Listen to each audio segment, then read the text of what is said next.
This is a story of two parts. The first is my own story, told from the perspective of my 11-year-old self, while the second part is told from that of my late father's. In September of 1989, just after my 11th birthday, my parents loaded up all of our stuff into a car and moved us all the way from Pennsylvania, steel country, to Rhode Island. The move was sudden, to say the least, and neither myself nor my older sister were particularly happy about it. But Mom explained that Dad had secured a very good job out there and we could use the extra money to buy us new bikes, horse riding lessons, and all that good stuff. You get the idea. So we get there, and the house was amazing. It was brand new, but still looked super old and fancy, and according to my parents, the best thing was that it was free. The house was provided for anyone who held the position my dad had recently acquired, which was the vice principal of the very fancy private school we'd be going to. That didn't really mean much to us kids, though. We were more than swayed by the promise of new bikes, but the thing that really won us over were our new bedrooms. They were huge compared to our old rooms, and when Mom and Dad said that we could help furnish them ourselves on a little trip into Newport, me and my sister were walking on air. We'd gone from very unhappy about the move to positively ecstatic, but as time went on, things started to seem really, really off. The first thing I noticed was how our new place was compared to all the other homes and buildings around the township. The place was nothing but old money New England elite, and it had the architecture to match. Most homes dated back to the 1800s, and some of the older cottages were built back to the 1680s. We weren't exactly complaining about that. Better to live in some new build than some rickety old cottage, no matter how storied it was. But the contrast was something that we picked up on as time went by. The second thing I noticed was the way people looked at our house whenever they passed.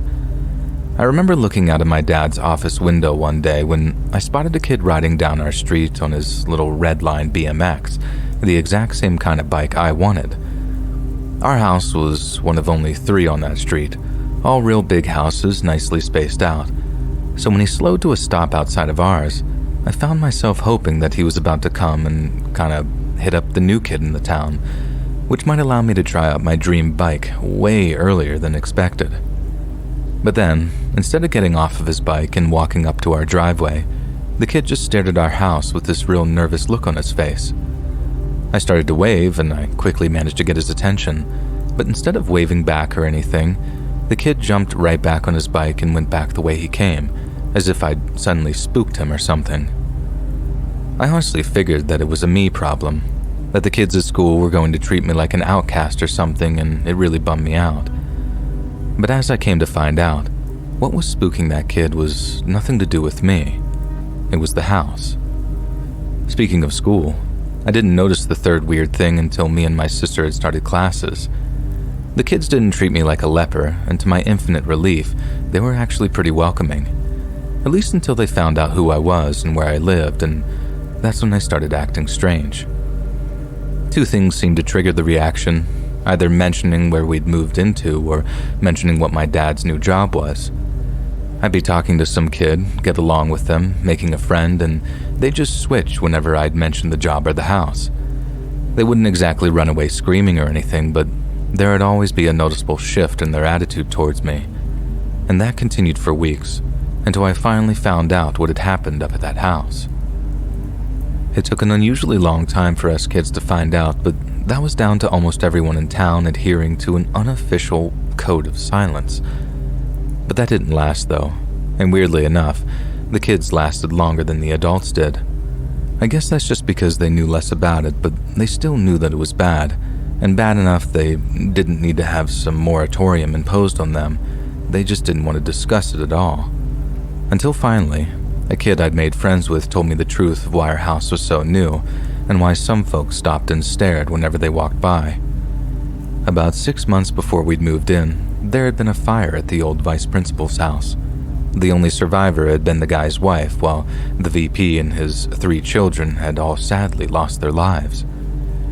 Everyone had decided that the place was haunted, so instead of just fixing the place up, it was torn down entirely before a new house was built in its place. At least, that's what my buddy told me. And in case it wasn't obvious from the whole haunted thing, that wasn't quite how things happened. My dad, on the other hand, he got the full story, something he soon passed along to my mom, and once us kids found out the half story, it triggered a kind of crisis. We didn't want to stay there anymore, convinced that the ghosts of the old VP and his 3 kids were wandering the halls at night, and Mom wasn't going to keep us there if we were going to end up sleepless and traumatized. And that's how my parents ended up separating for a while, at least, until the bad juju in that house got to Dad too, and we ended up getting a place in Newport with my dad commuting to and from school. I didn't find out what really happened in that house until many years later, and when I did, I wondered how my dad could have slept in that place alone for a single night, ghosts or not. According to him, the whole story starts with this kid named Freddie Washbach. Freddie was a rich kid, but that didn't mean that he was immune to regular old teenage angst. He was into heavy metal, he stole his sister's nail polish, and spent most of his time hanging out with other punks over in the city. He wasn't just the black sheep of his family, he was the black sheep of the whole township by the sounds of things, and he was forever falling foul of the late vice principal, as they would say. This vice principal had apparently taken a personal interest in straightening out young Freddie, and whenever his behavior started to slip, he'd called Freddie into his office for an impromptu disciplinary action. Apparently, this continued for an extended period of time, and Freddie's behavior did actually improve somewhat. But as it did, Freddie became increasingly withdrawn. His parents were overjoyed at the improvement and apparently saw his sort of melancholy attitude as a form of emotional growing pains. They figured that he'd be over his little rebellious phase in time for college applications and all that, but neither Freddie nor the former vice principal ever made it that far. One night, Freddie Washbach walked all the way over to the former VP's house and knocked on the door.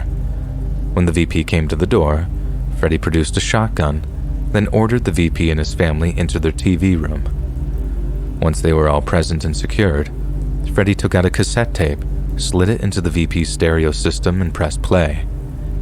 It wasn't the only copy of the tape. Freddie had posted the original to the chief of the Newport Police Department. He wanted the truth to come out, but as for the punishment, he was content to handle that himself.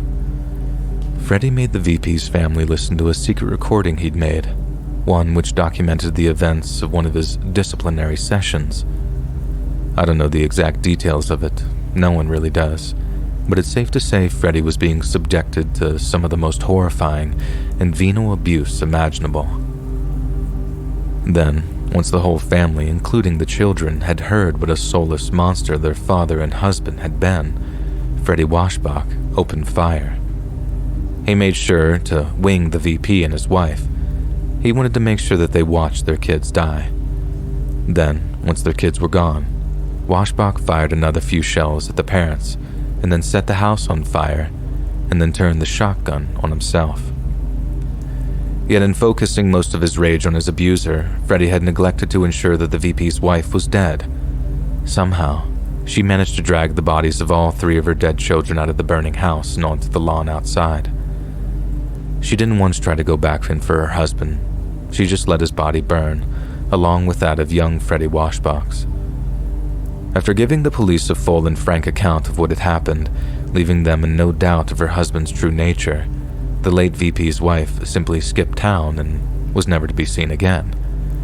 The townsfolk had the place bulldozed and rebuilt, and spent the next 6 months or so pretending the whole thing never happened. Then finally, they placed a few ads for the vice principal's position, and that's where we enter the story. As it turns out, Mom and Dad were basically getting the same sort of treatment as we were. Everyone was all nice and friendly with them right up until the subject of work or home came up, and then just like the kids at school, they'd start acting all cagey and shifty. The school basically refused to answer any of the questions Dad had regarding his predecessor, and only told him stuff like he wasn't suited to the role.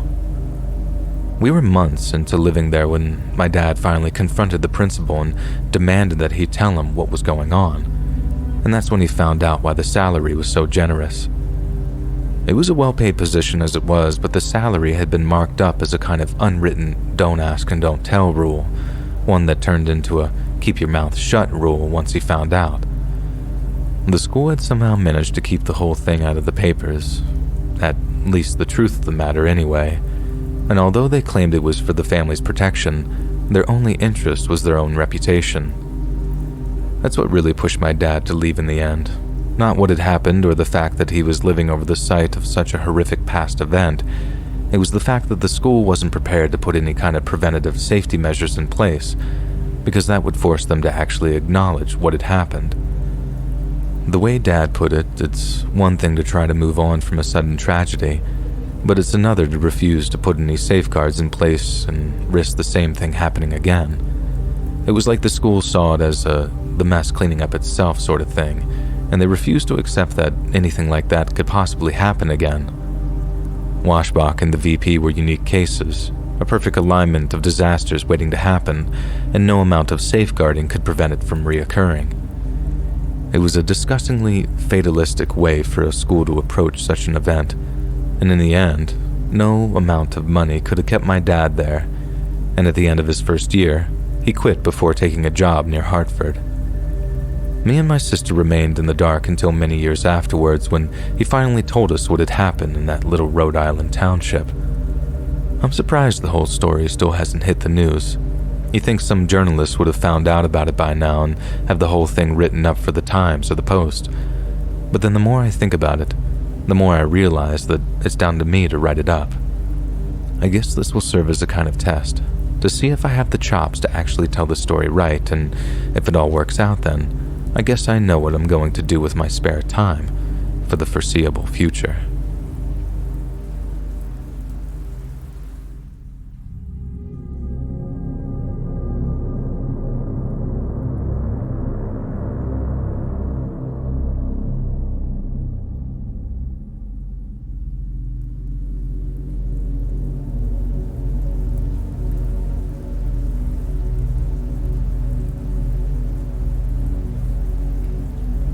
During the fall of 1986, Keith and Elaine Dardine of Mount Carmel, Illinois, were in the beginning stages of starting a family.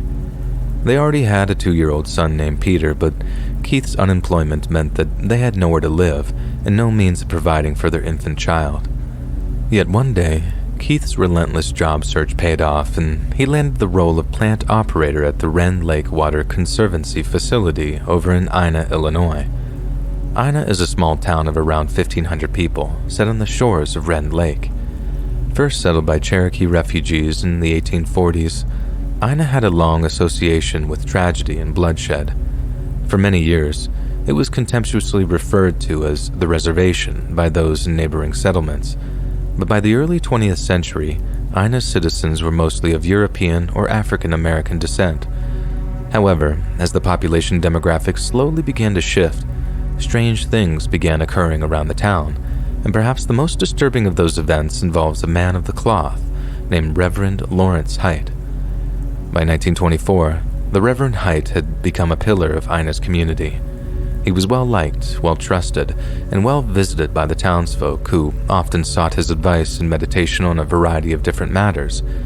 Yet during the spring of 1924, neighbors noticed that the Reverend was being visited by one of the members of the community a little too often. Elsie Sweeten was young, pretty, and appeared devotedly pious. Yet in reality, she and the Reverend Height were conducting a shockingly illicit affair, one that would only be brought to light after a pair of suspiciously sudden deaths. In July, Elsie Sweeten's husband passed away from an agonizing and protracted illness, yet local coroners were at a loss of his cause of death. Then, less than a month later, the Reverend Height's wife suddenly died by the hands of a rapid and violent affliction. This time, the coroners checked for poisoning and discovered that both corpses tested positive for lethal doses of arsenic. Height and Sweeten were both promptly arrested, and searches of their homes uncovered significant quantities of the deadly poison. Both were convicted of murder and sentenced to life imprisonment. Yet in the coming months, a rather strange thing happened. Despite being outright convicted of murder, with poison being found in her residence, Elsie Sweeten was granted a retrial, acquitted, and released. A judge ruled that Elsie had been thoroughly corrupted by the Reverend, who had been so overcome with jealousy and lust that he'd seen fit to break the 6th commandment. Yet as resolute as Ina's townfolk were that the Reverend should face justice, The idea that he had been the corrupter seemed impossible. What's more, how had Sweeten herself landed an acquittal despite playing an integral part in her husband's murder? It seems reasonable to believe that something else was going on, something invisible working just beneath the surface, and it was this place that the Dardines chose to call home in the fall of 1986. Keith Dardine secured some temporary accommodation for the family in the form of a trailer situated on some farmland. To call it humble would be an understatement, but until the paycheck started rolling in, it would have to do. To supplement their income, Elaine Dardine found a job at an office supply store in nearby Mount Vernon, and the couple began socializing by joining a small musical ensemble at a local Baptist church. By mid-1987, the couple had really started to put down roots in the area, and although they were still living in the old trailer, they were happy. Their low overhead costs meant that they lived extremely comfortably, and their living situation afforded them additional savings intended for the purchase of a more permanent home. Yet despite appearances, all was not well beneath the surface. By the fall of 1987, Elaine had started to notice a change in her husband's mood. He seemed to be surviving on less and less sleep and was noticeably more irritable and stressed than usual. On more than one occasion, Elaine asked him if everything was okay, yet Keith would simply brush off her concern with some vague excuse. Ever the patient's spouse, Elaine assumed her husband's disposition would brighten following a change of scenery, but failing that, she soon discovered some other good news to share with him. She was pregnant.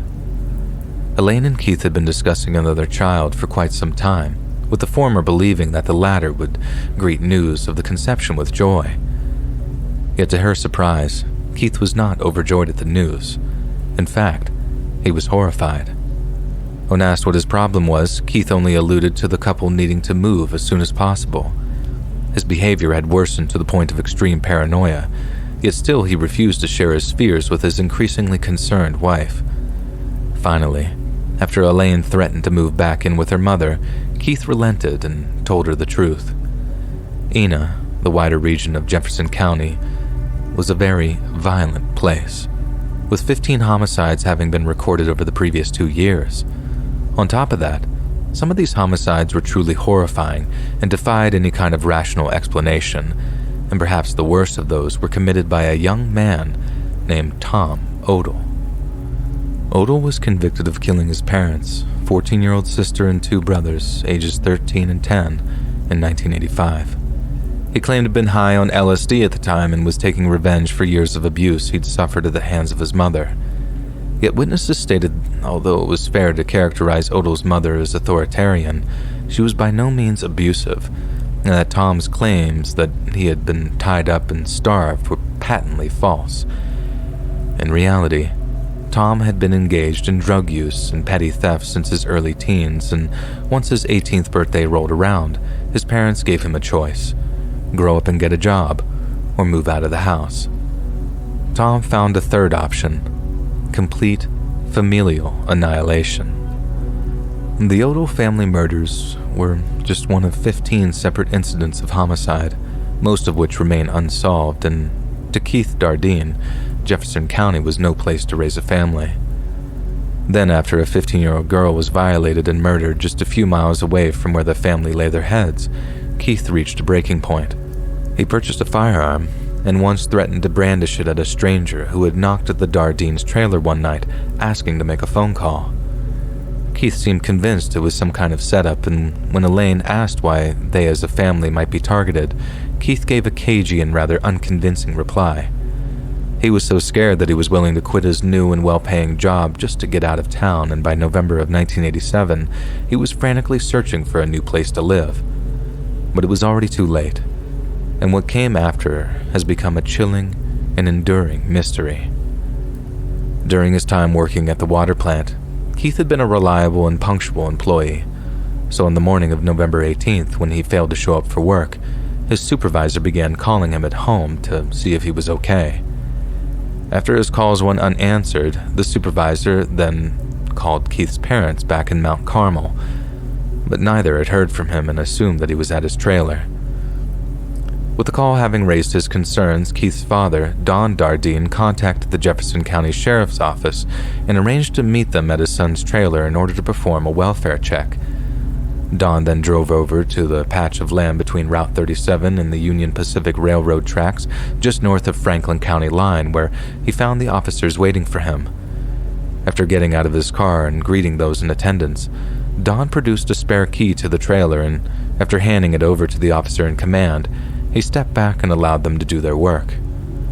Don later said that he'd had a bad feeling in the pit of his stomach for the whole ride over there, but he hadn't once considered the possibility of the horror which greeted him inside that trailer. In the bedroom, the police discovered the lifeless bodies of Elaine and Peter Dardine, along with the corpse of a newborn baby girl. They had been bound, gagged, tortured, and then beaten to death with a child-sized baseball bat later found at the scene. Elaine had been so badly pulverized that she had gone into labor, unwillingly giving birth to her newborn child before she too met the same grisly fate. Keith nor his car were anywhere to be found, and at first, law enforcement assumed that he'd murdered his family and was attempting to flee. A heavily armed SWAT team rushed to his mother's house in Mount Carmel, but she'd neither seen nor heard from her son in days. The search continued until late the following day, when a group of hunters came across Keith's body lying in a wheat field near Wren Lake College. He had been shot, stabbed, and castrated. Although his body had been located, Keith's vehicle remained missing.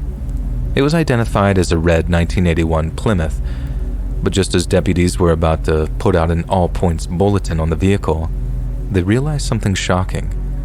There was an identical red Plymouth paired right outside the police station in a town called Benton, about 11 miles south of the Dardine's trailer.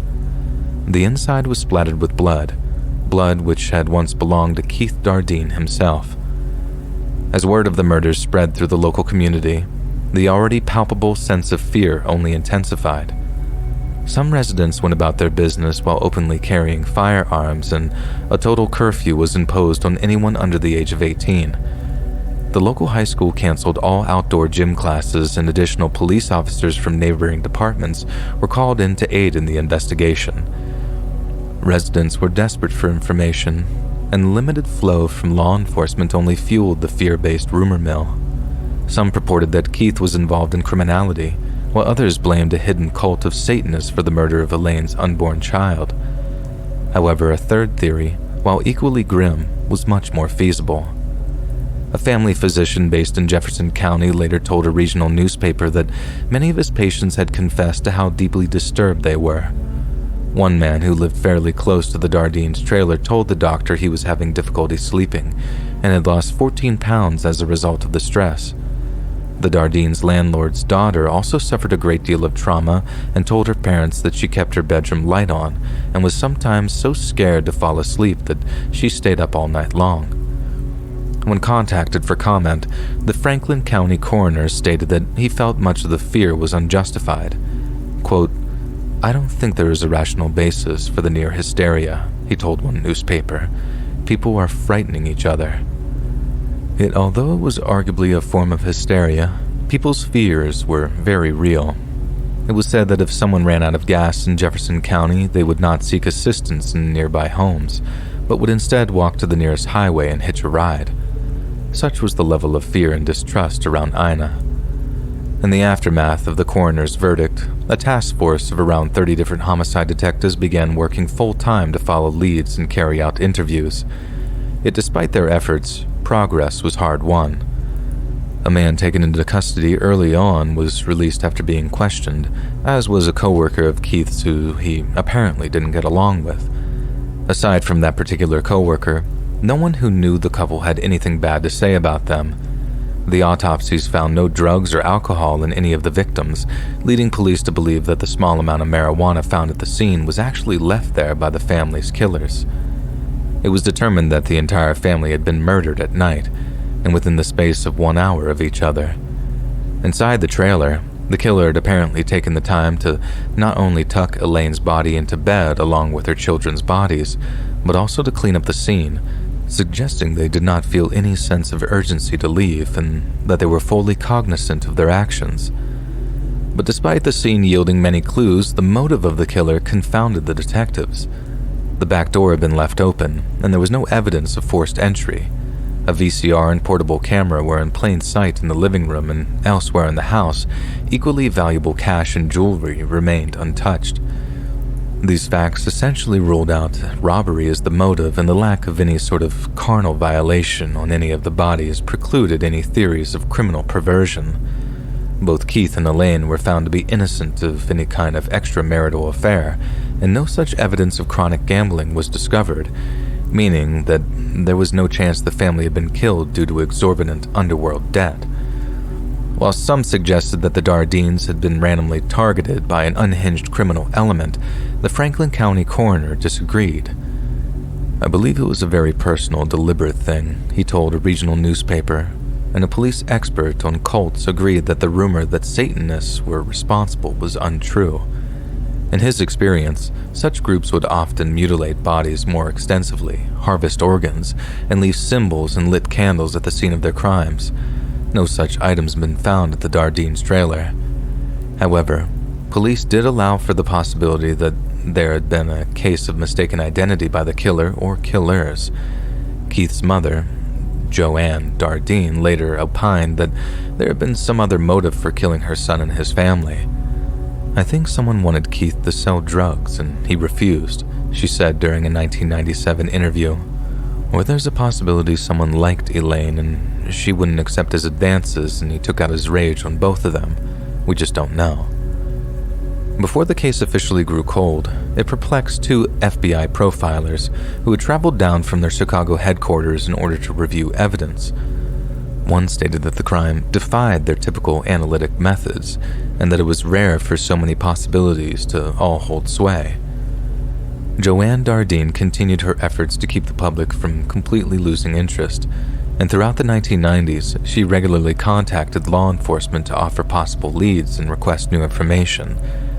However, as time went by, the most likely explanation was whittled down to an early theory that the Dardines had fallen victim to a serial killer. For a short time, law enforcement showed interest in Angel Maturino Resendez, then known by his alias Rafael Resendez Ramirez, following his apprehension by Texas police in 1999. Resendez often traveled around the country by hopping freight trains, choosing his victims near the tracks he traveled and often beating them to death. While those elements suggested the Dardines' killings, authorities in Illinois were never able to connect him to the crime. However, it wasn't long before yet another serial killer would come to the attention of local authorities. On December 31st of 1999, a man by the name of Tommy Lynn Sells cut the throats of two girls near Del Rio, Texas. Sells claimed to have suffered blackouts prior to each bloodthirsty crime, which he described as a coping mechanism to deal with the abuse he endured as a child. Miraculously, one of the girls survived the ordeal and went on to aid the police in identifying her attacker. Sells was eventually convicted and sentenced to death, but while he was awaiting trial on the first murder charge, he began confessing to a whole host of other murders.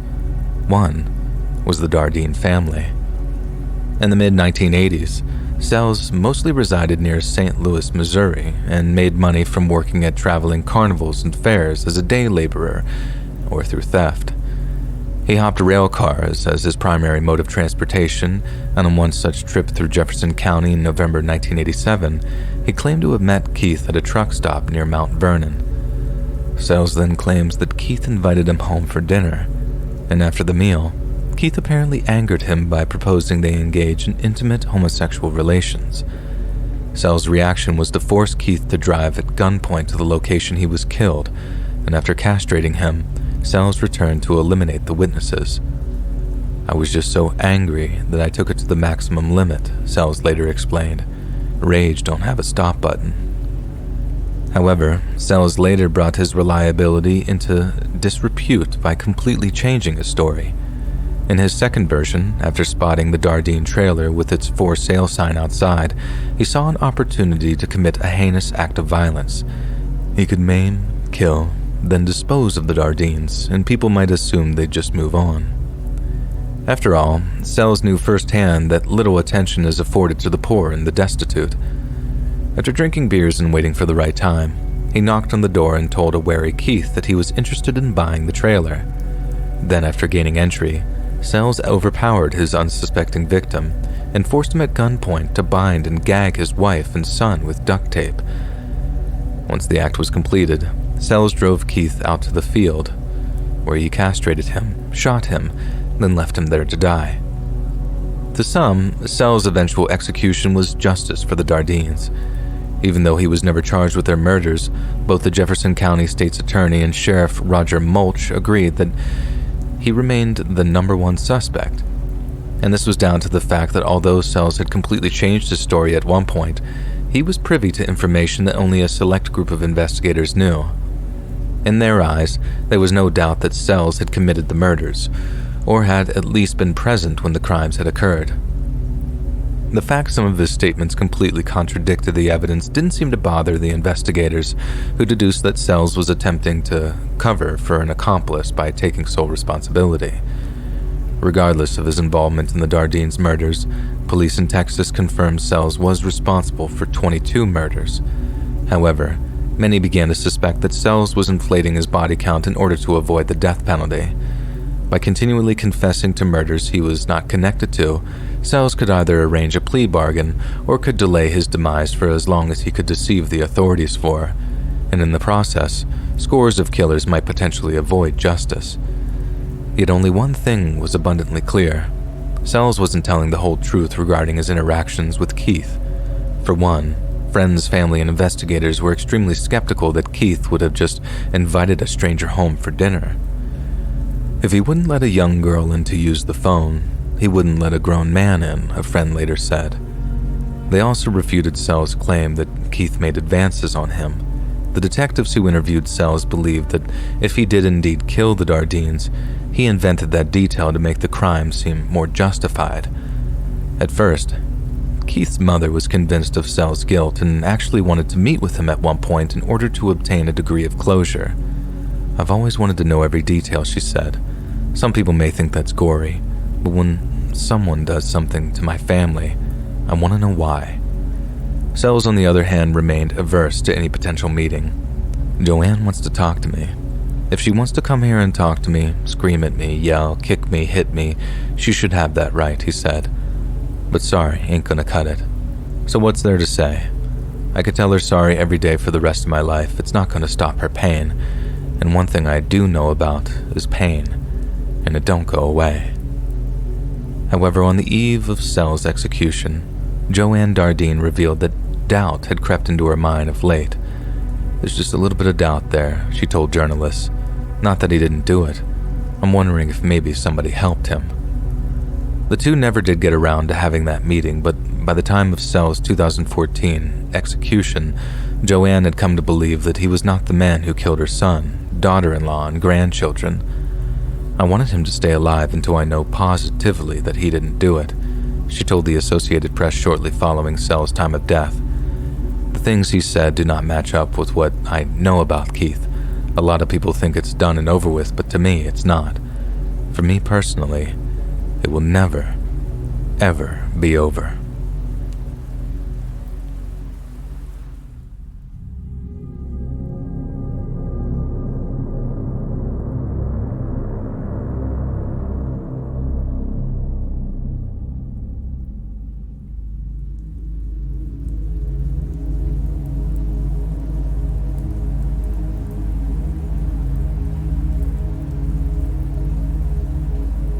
So this might be the single craziest story I've ever heard. It also is weirdly straddling this blurry line of scary and kind of funny. I think about it sometimes and it never fails to bring a smile to my face. But then at the same time, if it was happening to me, I would definitely not be finding it funny. This is technically my old middle school buddy's story, but it's been 100% confirmed by both of his parents, and he's not writing this up in an email anytime soon, so I'm just going to tell it instead. Me and him were friends in middle school, but he ended up moving out of town for a while. We thought that that was the end of our friendship pretty much, as the place they were moving was all the way on the other side of the state. But then less than a year later, he moved right back to town as if nothing had happened. At first, I was too happy to question why they'd moved back to town so quick, so I didn't. But then as time went on, I got more and more curious, so I asked my buddy why. And I swear, of all the answers I expected him to give, the one he gave was nowhere near the top 100 list. He sighed, and without a hint of humor in his voice, he said, "Some naked guy kept pooping in our yard." As you can probably guess, I laughed my butt off at his answer, and I swear the fact that he said it with a straight face made me laugh even more. I thought it was a joke. I mean, it had to be a joke. But it wasn't. My buddy was deadly serious. I remember when he first told me, we were just sitting out in his backyard, and since I was friendly with his parents, having known them so long, I decided to go ask them myself. But then my buddy grabs me, and with this scared, pleading look on his face, asked me not to say anything to his parents about it. And that pretty much convinced me that he was just talking crap and that it must have been part of some elaborate joke, with myself very much at the center of it. But then years later, like I'd already mentioned, I found out it was 100% true. After buying the house at a discount rate from a couple who seemed desperate to leave, my buddy and his parents found out pretty quick why they were so keen to sell. Night after night, for like a week at first, a big pile of poop would appear on either the front or back lawn.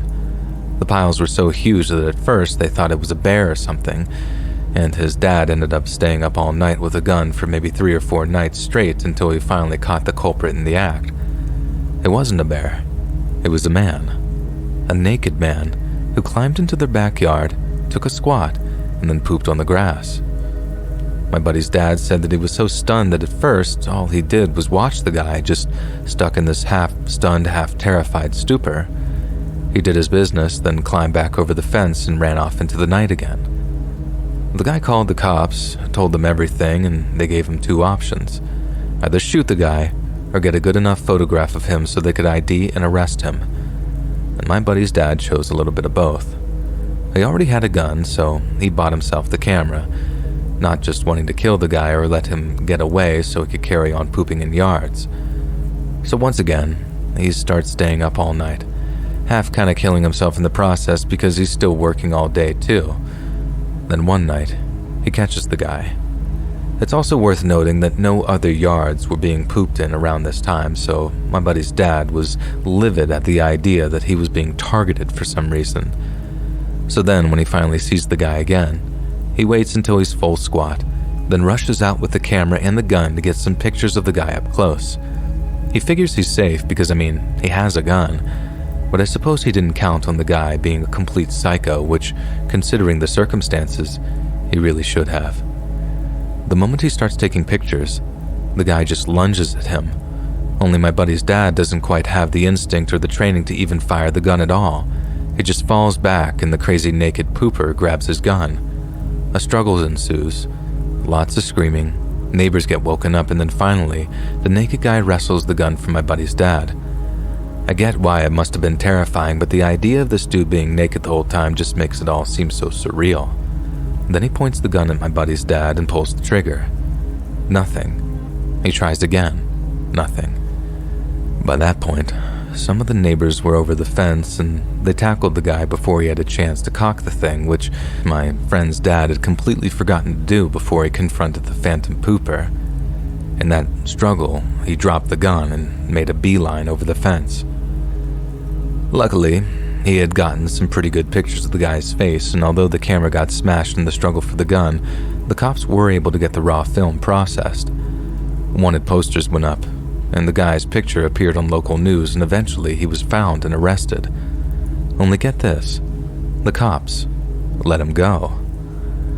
I don't know how exactly they managed to screw something that big up, but somewhere down the line, someone bungled some file or evidence or something and the guy got to walk. As soon as my buddy and family hear, poof, they're gone, without even a word. Went to stay with some in-laws or something before they could buy their house back from whoever or whatever realtor was holding on to it. I think in actual fact, my buddy's family moved back because some psycho was going to come back and potentially kill his dad. But the way he avoided such a traumatic thought by saying someone was pooping in our yard still cracks me up even all these years later. But like I said earlier, I don't think it'd have been very funny to live through, especially if it was me looking down that barrel of a gun in the hands of some naked, scat-obsessed psycho.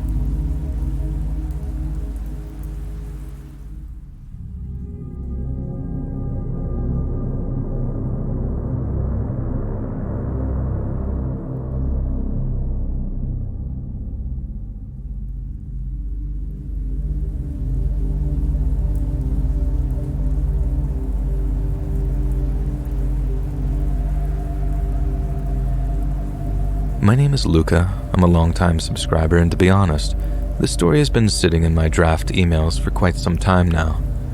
I wrote it up almost 2 years ago with every intention of sending it to you, but at the moment of truth, I lost my nerve.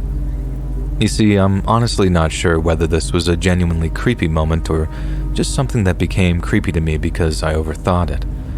But after reading it over, my wife thinks it's something you'd like to hear because after reading it back, she thinks it's pretty creepy too. She remembers me mentioning it, but I don't think she understood how unsettling it was in the moment. She remembers thinking the guy was being rude, which is definitely not how I remember it. I suppose this is all just confusing information, so I guess I'll get on with the story. Now, a slight epilogue here. I'm first-generation Italian-American, and my family have owned restaurants for as far back as anyone can remember. So when my father brought his expertise to Chicago, he did very well for himself. When he died, ownership fell to me, and as much as it was my honor to carry on the family tradition, the restaurant scene had become more and more competitive as the years went by. It got to the point where I wasn't making enough to comfortably put both kids through college and contribute to my retirement fund. So instead of battling it out in an already oversaturated market, I started scouting out relocation options. I don't want to name the town this whole thing happened in. I don't want to dox some poor innocent gas station owner because of some dumb misunderstanding. What I will say is that it's in the Midwest, about 20,000 people, and its proximity to a pretty decent college was a big attraction to me. It looked like a totally regular place at first. Schools, hospital, a whole lot of real nice houses too. But then the more I drove around, the more the places started to seem, I don't know, dead. If I'd paid a visit on a weekday afternoon, I could understand the place being so quiet, but this was a Saturday afternoon. For a town of 20,000, the main high street should have been teeming with folks all looking to make the most of their one real day of recreation. This was most of the appeal for me, too. Out in those small towns, there were still the 4 bottles of wine and every appetizer crowds, as opposed to the Grubhub vultures who only hit you up when there are 2-for-1s. Those were the fine people that were going to put my babies through college, but they were nowhere to be seen in this wholesome-looking farmer's town that, in actual fact, didn't feel very wholesome at all. I ended up parking my car somewhere before taking a short walk up and down the high street. With the total lack of people around, and I swear I counted all the foot traffic on one hand, it was a wonder some of the stores weren't all boarded up, and I started to wonder if I'd arrived during some sort of event that drew people out of town or something. I ended up asking an older lady what the deal was, intending to ask her if the town was always that quiet. But then when I approached and asked her as she made her way down the main street, she completely ignored me. I'm not talking a rude side eye and a cold shoulder. I mean, it was like I was a ghost. She just didn't even flinch as she walked past me, and I'd walked right up to her to talk. It was so jarring that I actually chuckled out loud to myself, and I quickly approached someone else to make sure that I wasn't totally invisible. This next person talked to me, but they were far from friendly. Not outright rude, but definitely on the spectrum of passive-aggressive. I asked him where everyone was, and he just sort of shrugged before saying something like, "It's a quiet town. We like it that way." And then he excused himself and carried on about his day. Now, these were obviously not good indicators, and I'd pretty much made up my mind already that this wasn't the place. Then, on the way out of town, I saw my car's fuel gauge was getting pretty low, so I pulled into a gas station on the edge of town for a little top-off, and that's where things got really weird. I started filling up my tank from these old-looking gas pumps, and I swear my eyes almost fell out of my head when I saw the price meter. It crawled up shockingly slow, and I realized this gas station was selling fuel at an extremely discounted rate. Obviously, this was just about the least terrifying thing I could possibly imagine, and it put me in a pretty good mood as I walked into the gas station itself to pay the attendant. Inside was kind of rubish-looking older man, sitting behind a counter watching a little box TV, and for the first time since I arrived in that little town, I actually met someone friendly. The guy was warm and welcoming and smiled when I told him how much I appreciated his gas prices. As I paid him, he asked what I was doing in town, and as he opened up the register and put the bills inside, I told him. The second I mentioned the possibility of moving to town to open up a restaurant, the guy's face changed. Not a rude expression, but almost like a fearful one. Then I swear to God, he looks me dead in the eyes and says in a voice barely above a whisper, "Don't move here." I heard exactly what he said, and the whole thing took me by surprise so hard that I found myself responding with, "Huh? What did you say?" At that, a woman I assume was the guy's wife emerged from the back rooms to see what was going on. I don't know if she actually heard what he'd said to me, but she seemed to know that something was off, and after addressing her husband by name, he just totally shut down. He shot her a look with that same spooked expression, then started busying himself like a child caught doing something they shouldn't. I was so taken aback that I just sort of stood there for a moment, totally dumbfounded, until the guy's wife asked me if there was anything else they could help me with. Then, when I told her no, she replied with, "Then I think you better leave." After that, she disappeared into the back again, with her husband flat out refusing to make eye contact with me. I didn't exactly want to make a scene or anything, and the whole interaction made for one of the most awkward of my entire life, so I just walked out of the gas station, got back into my car, and started off on the drive home. And this is where I started to overthink the whole thing. The way I see it, if it was just a town full of rude idiots who didn't want some slick city guy moving out there to bring all his fancy schmancy food, that I could understand. Heck, I'd even appreciate them being honest enough that I wouldn't make the mistake of moving there. But then with the gas station guy, this wasn't small town xenophobia in his voice when he told me not to move here. It was fear, clear and unmistakable. Then the way he reacted when his wife, or whatever that was, appeared, it was like he'd been caught giving away some old dirty secret or something. I mean, he really did act like a scolded child back there, but over what exactly? Like I said, I told my wife about the whole thing the moment I got back home, but I guess she figured that everyone was just kind of being rude. But after hearing it all like this, she admits that she'd have been just as freaked out as I was if it were her in that gas station that day. But all we can do now is wonder what in God's name was going on in that town, and although I know there's no sure way to finding out, it's something I'm nowhere near willing to do. Snooping around that town, poking in other people's business, that sounds like the surest way to me to get killed that I just about ever heard. And besides, whatever it is, I'm not sure I even want to know at all. That gas station attendant didn't seem unfriendly. He seemed like he was trying to warn me. And I'd like to think that I'm smart enough to act on that.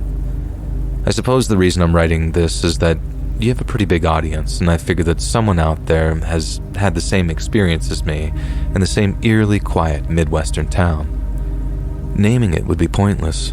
All kinds of people would descend on that place and hunting for all manner of God knows what, and that sounds like the perfect recipe for disaster to me. Anyway, maybe if you read this on your channel, you might be able to help solve something that had been bothering me for the longest time now. But if not, if this just seems like some dumb city boy is overreacting to a little rural frostiness, then me and my wife will still be big fans of yours. Keep up the great work.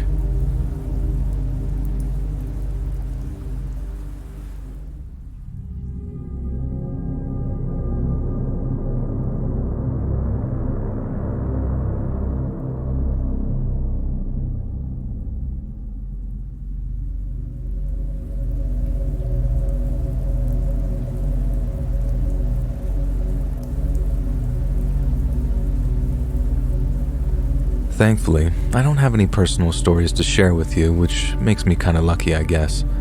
But my uncle from my mom's side has a pretty good one from when they were kids. My mom claims to have zero recollection of this, but she was a baby at the time, so go figure. It all involves a potential move that my grandpa was looking at and the house he was going to renovate before the move. So the story goes that my grandparents needed to upsize from their double wide to their first real house. My grandma was in the latter stages of her pregnancy with my mom, so my grandpa went off searching for somewhere to live. The trouble was, money wasn't exactly flush at that period, so instead of buying a brand new house, Grandpa chose a fixer-upper. And from what I heard, boy did he choose a fixer-upper. The place was practically in ruins, but to Grandpa, that was a positive. In his mind, he was just purchasing the land, and he had big plans for it. Grandpa and his buddy got to work clearing out the house, and while they were waiting for some plumber or something to come out, they got to work on the backyard. I don't know the ins and outs of it, but apparently the soil was completely ruined or spoiled or whatever happens to lawns, so they wanted to dig it up and replace it. They'd need to hire someone to bring in all the new soil and whatnot, but they could get to work on the digging themselves. And that's when they found this big, buried stash of bones. The fact that one of them happened to quite obviously be an animal skull, they figured that it was just some old pet grave or something. But then, they later found another skull, and then another, and another. And the more they dug, the more bones they uncovered. Only then they found a big one way too big to just be an animal bone, so that's why they called the cops. Once they got up there, the cops told them that they'd probably just uncovered one of the biggest animal cruelty cases in the state's history, but once the larger bone was confirmed as being human remains, things got way more serious. The whole place became a crime scene, so my grandpa couldn't do any work on the place for like a year while the cops dug the entire place up, searching for more burial sites. When my grandma heard this, there was no way on God's green earth that she was about to go raise a family in a place like that. And in the end, Grandpa was forced to wait until the whole thing had blown over before selling the land on to someone else at a discount rate. The whole thing was a big setback during that early period as a family, and for years, Grandpa used to catch a whole bunch of crap about his cheapskate self accidentally buying some psycho's homemade cemetery instead of somewhere that they could, actually live. I asked about the bones, and if they ever worked out who it belonged to or how it had gotten there. But no, aside from one visit to the local sheriff's office to give an account of how they'd found the bones, the cops never got back in touch with them. Well, besides again when they were packing up their stuff and they could actually access the land again, of course. But they didn't ever get to find out if it was a murder, a family grave of some kind, or even when the bones had been buried. They just took everything off to a lab and that was pretty much it. I've always wondered what those bones were all about and if they might have been some weirdly innocent explanation for it all. If they were from a time when people and animals just got buried where they lay, like the old frontier settlers or something, then that'd make a lot more sense. But something just seems real off about all those bones, and I have a bad feeling that they were way more than just the bones of someone's beloved pets.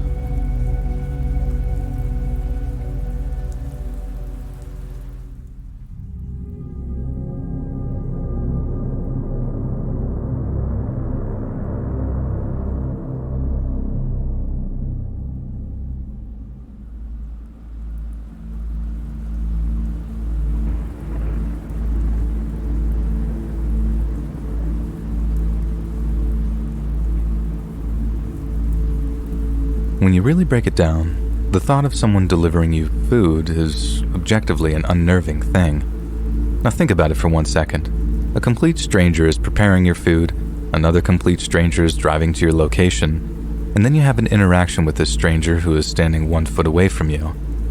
What's even more unnerving is when this happens, and you didn't even order food. About 5 years ago, I was dog sitting for my old roommate.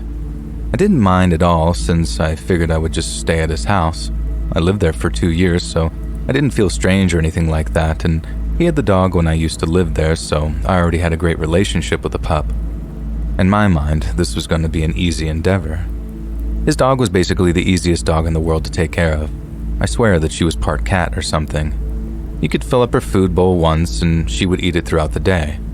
Most dogs I've seen just go nuts when their bowl gets filled, but not this pup. She never barked, and she went out twice a day and did her business.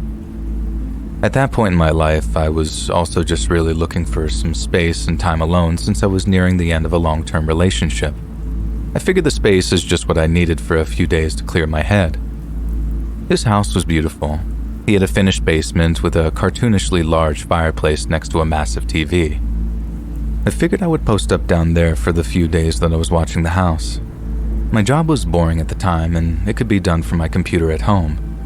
So I set up my laptop, grabbed some snacks, and basically lived in the basement for a few days with the pup.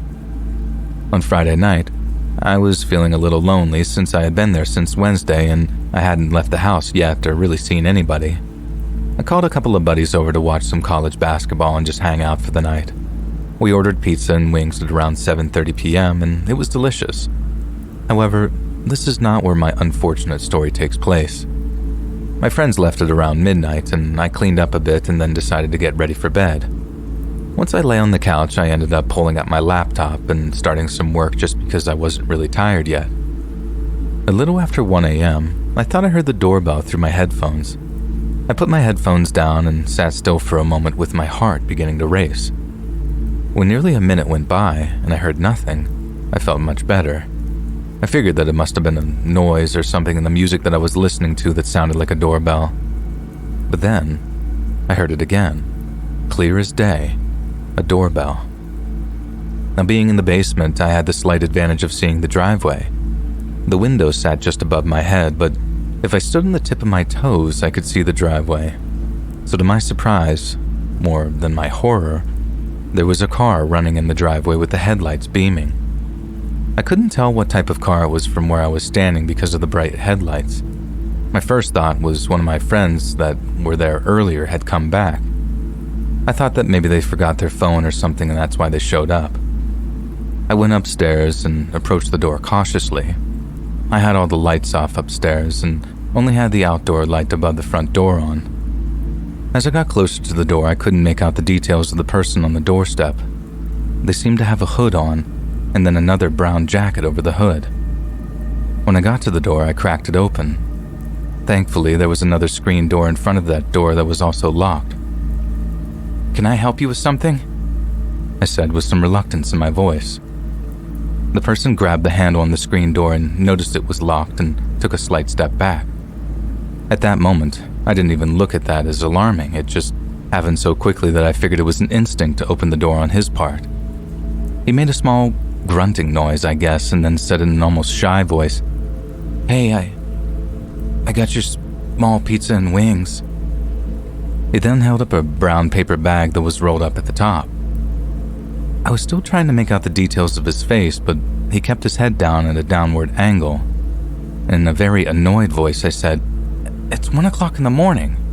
I didn't order a pizza."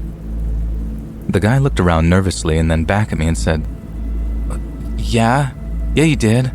This is the address I have the order for." Then he continued to repeat the address back to me, which was in fact the address of the house that I was staying at. But I slammed the door in the guy's face and shouted, "Well, you guys got the wrong address. Good night." I made my way back to the basement, and I was incredibly annoyed at this point. Just as I sat down on the couch, the doorbell rang again. I went back to the window and saw that the guy's car was still there. Thankfully, the dog slept through all this doorbell nonsense, so I didn't have to deal with a barking dog in addition to everything else going on. I called my friends and asked if they had played some joke on me since I was going to be home alone in the house. And all my friends that were over were already home and in bed. It's also worth noting my friends are not the type of people to really pull jokes like that, especially one as elaborate as this. Then I tried calling the pizza shop that we ordered from earlier. Maybe something weird happened in the system and they accidentally put down my address for another order, but when I looked up the number online, they had closed at 10 p.m., so it wasn't that pizza shop. It had only been around 2 minutes since I looked out the window, but the car was still there, and then the doorbell rang one last time. I contemplated going upstairs again, but I noticed the delivery guy was finally walking back to his car. The relief didn't last long, though. He got into the car, turned it off, and then just sat in it. He didn't leave, and he appeared to be on the phone. I was hoping that maybe he really was a pizza guy and they just had the wrong address and he was talking to his boss or something. Now call me crazy, but I don't think I ever met a delivery guy that was this persistent. I tried to make out the license plate number, but the number was faded out a bit. I know it just started with JC, but that's all I could see. Finally, he backed out of the driveway and drove off. I was slightly concerned, though, because he drove off very slowly and didn't turn on his lights. He just sort of rolled away in the car. I figured this uncomfortable ordeal was finally over and I was not in the mindset to work anymore, so I figured that I would finally try and just sleep. I turned off the TV and sat listening to some music in front of a low-lit fire. In between songs, I thought I heard a car engine. I got off the couch and looked out the window, and there was the same car again, this time parked in front of the house with no headlights. I snuck upstairs to the owner's bedroom to see if I could get a better look. I'm not sure if he noticed me, but then he drove off again. I hid behind the curtain and looked out the window for the next half hour, and the car kept driving by every few minutes. I was scared at this point because I knew something just wasn't right. I grabbed the dog and my laptop and locked the bedroom door upstairs. I was paranoid, but I felt safer doing this. Shortly after 2:30 a.m., the doorbell rang again. I looked out the window and saw no car this time. Then I heard a bunch of knocks at the door, and then that same voice from earlier loudly said, "Your pizza! I have your delivery, sir! Your food's getting cold!" I sat quietly and didn't do or say anything. I should have called the police right there and then, or at least told the guy that I was calling the cops. But it wasn't my house and I had never called the police before, so I was just not thinking straight. Then the knock stopped. I didn't hear the voice anymore and I didn't see the car. It was as quiet as could be, and I sat and stared at the ceiling all night until the sun came up.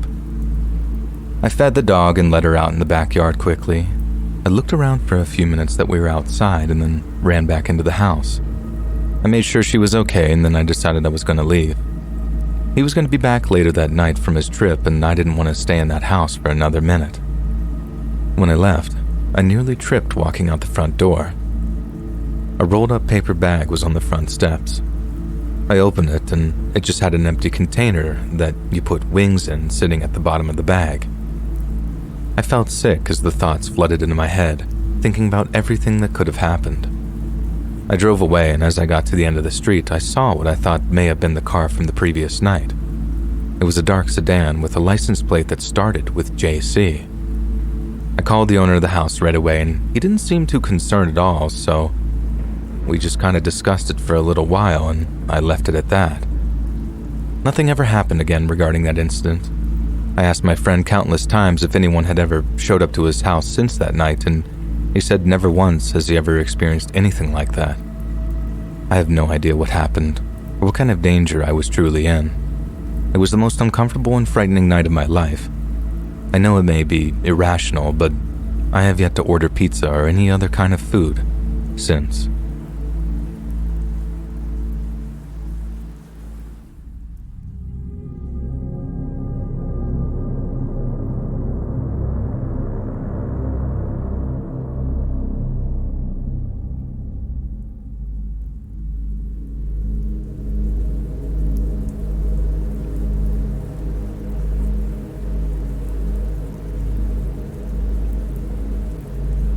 This story took place about 6 to 7 years ago when I was dating my college girlfriend.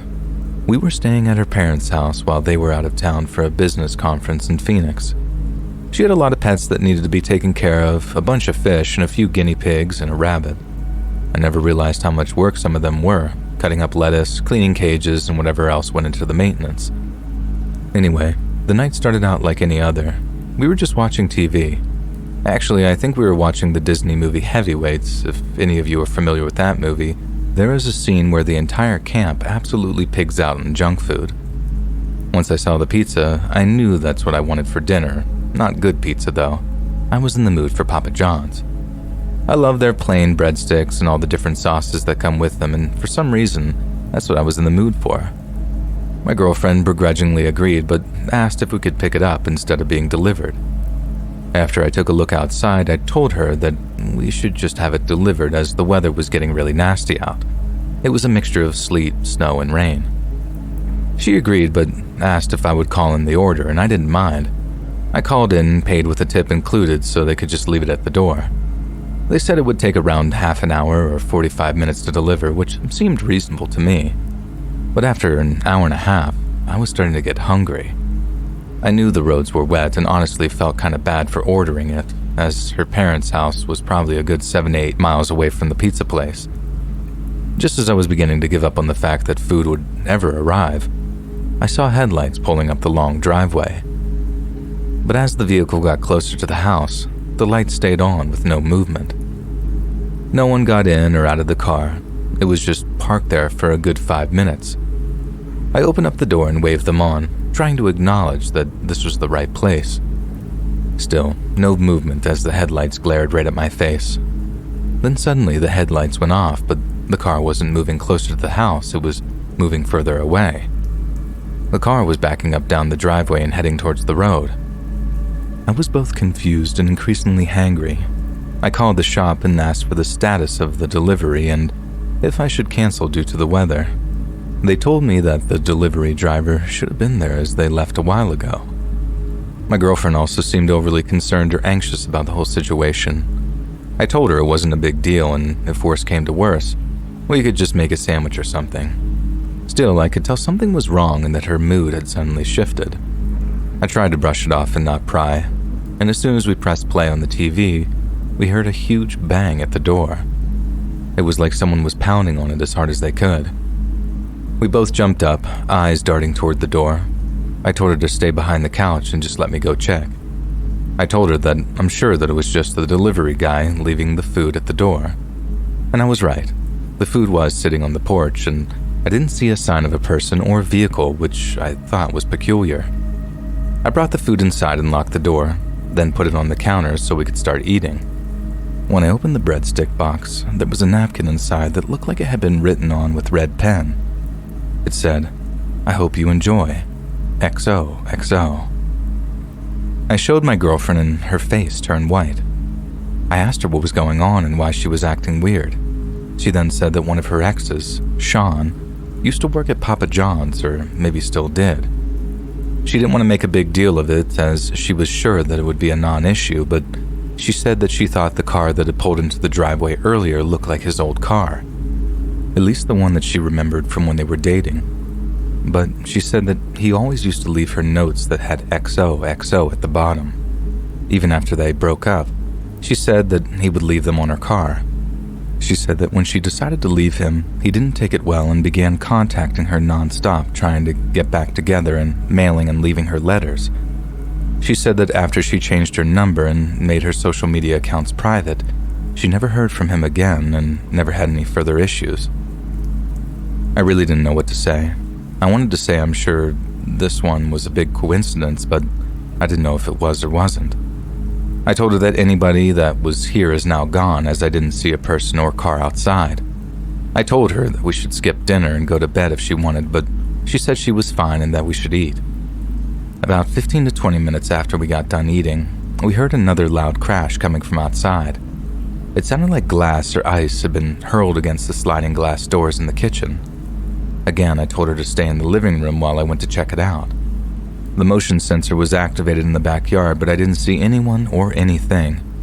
I didn't see anything that could have hit the glass. Nothing was broken that I could see. I asked if she wanted me to call the police, and she was reluctant. One of her parents would have to be notified, and she said she really didn't have any proof that someone was there. We decided to call it an early night and try to get some sleep. I knew that I wasn't going to be able to sleep much. My anxiety was definitely going to keep me up most of the night. Thankfully, the remainder of the night was uneventful. It was 3 a.m. and we hadn't heard or seen anything else. However, to this day I swear that I heard scratching and whispering from 3 a.m. on to the morning. I felt like someone was outside the window, but every time I shifted the blinds to look, nothing was there. In the morning, I chalked it up to the animals making noise, maybe to make myself believe or feel better about the situation from the night before. To my knowledge, nothing else came from the incident, and my girlfriend at the time never had another weird occurrence. We broke up a few years later, but almost every single time I order pizza, I think about that night, and I half expect there to be a note in my pizza box.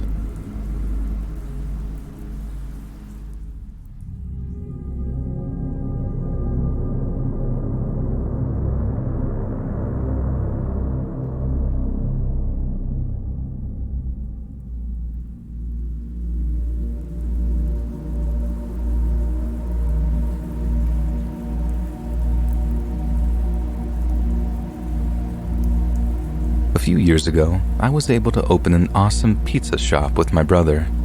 The business was great and we worked well together. My brother and I cooked the pizza and wings, and our wives took the orders and operated the cash register. We would usually hire college kids to deliver the food for us, and we could focus on the pizza and running the shop. We had a lot of turnover with the delivery drivers because it's not a glamorous job. Where I live, we get a lot of snow and nobody wants to drive and deliver pizzas in the snow. On top of the tips, I paid my drivers well, more than any other pizza place would pay a driver. My only condition was, please tell me when you're going to quit so I can make arrangements. Now this worked for a while and honestly still works today. The only thing I was not prepared for, though, was my driver calling in for a shift. It was a Saturday night and it was busy, of course. My brother was out of work for a month for some minor surgery that he had, so I was insanely busy. My driver called in and said that he was sick, which I can't really question. I was able to get a friend to come in and help me, but he didn't have a license, so I had to deliver the pizzas while he cooked, and my wife answered the phones. Everything seemed to be going smoothly, stressful of course, but smooth. I was making my last run of deliveries for the evening when I pulled up to a house that was having a loud party. I walked up to the door with the 3 pizzas, and 2 young ladies answered the door. It was clear that they were college girls, and they definitely had a little too much to drink, but it's a college town and I'm not one to judge. I gave them the pizzas, and as she was trying to pull money out to tip me, I saw my delivery driver that called in standing in the room behind the girl. Without thinking, I shouted, "David, what are you doing?" He turned around and saw me, and then just ran, as if I was going to chase him or something. No, I was angry, but I wasn't so mad that I was going to chase the poor kid. The 2 girls looked confused, and I made a joke and told the girls that if they see David, give him a nice kick for me. I was mad at the situation, but I understand. As I said, it's a college town, and I know these kids just want to hang out and have a good time. I probably would have busted his chops about it, but I wouldn't have been that mad. I'm just not that kind of boss. And that night, I told my wife about seeing David, and she just had the same reaction as me. She called him some ridiculous name I can't remember, and we kind of just shared a laugh about the situation. We had a couple of drinks to cap off the night, and then got into bed at around 1 a.m. I hadn't fallen completely asleep yet when I thought I heard a noise from outside the window. We live in a 1-story ranch house, so you could be standing right outside my bedroom window. It sounded like something bumping and tapping the window. I woke up to my wife and asked if she heard it as well, and she did. After a brief deliberation, she told me to move to the curtain and see if someone was there. My logical brain told me that there wasn't, but something did feel wrong. I whipped back the curtain, and to my relief, there was nothing there. I thought I could make out the smudge of some sort of fingerprints on the glass, but I was sure that it was my mind playing tricks on me. We both rolled over to go back to sleep, but I wanted a drink of water before bed. I made my way to the kitchen, and that's when I saw someone trying to break into the sliding glass door in my kitchen. I immediately jumped to the side in hopes that the darkness would shade me. My phone was next to the bed, so I couldn't call the police, and I was too scared to move. You can't even imagine how scary it is to see a figure actively trying to open your door in the middle of the night. I have chills now just writing this and reliving that memory. I finally worked up the courage to run back into the bedroom, and I called the police right away. My wife jumped right up, and I told her to hide in the closet. I grabbed my left-handed driver from the golf bag and slowly made my way down the hall again. The figure was now trying to open the window above the sink, and he was succeeding. The window was small, but it was budging, unlike all the other windows and doors. Once he got the windows open almost all the way, he looked up, and we made eye contact for the first time. It was my delivery driver, David. I gasped his name and stared in disbelief as the kid stared at me from the window above my sink. He turned white as a ghost, and instead of continuing to try and climb through the window, he just jumped back and ran away. I stupidly tried to call him, but his phone was going right to voicemail. The cops showed up several minutes later, and I decided on something that most people probably would not have. I did not give the cops David's name. I told them I saw an intruder breaking in, and he ran when he saw me. I gave a statement, and they left. I never saw David again, He never showed up at the shop, and he never showed back up at my house. Maybe once he realized the cops weren't coming after him, he figured I didn't report him. Or maybe he had too much to drink that night and he wasn't thinking straight. Either way, kids make mistakes, and I just hope wherever David is today, he's doing all right.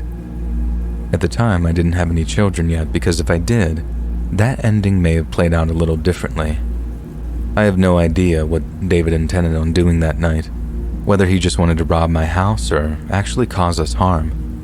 I'm thankful that he found some sense in that moment and actually ran away. I know we caught him out that night with his friends, and he was just kind of faded, I guess, from drinking, but I really held no ill will towards him, so the fact that he ended up in my house and tried to break in, I don't know whether it was coincidence or he truly had some sort of ill intent. But David, if you're still out there, I sincerely hope that you're okay.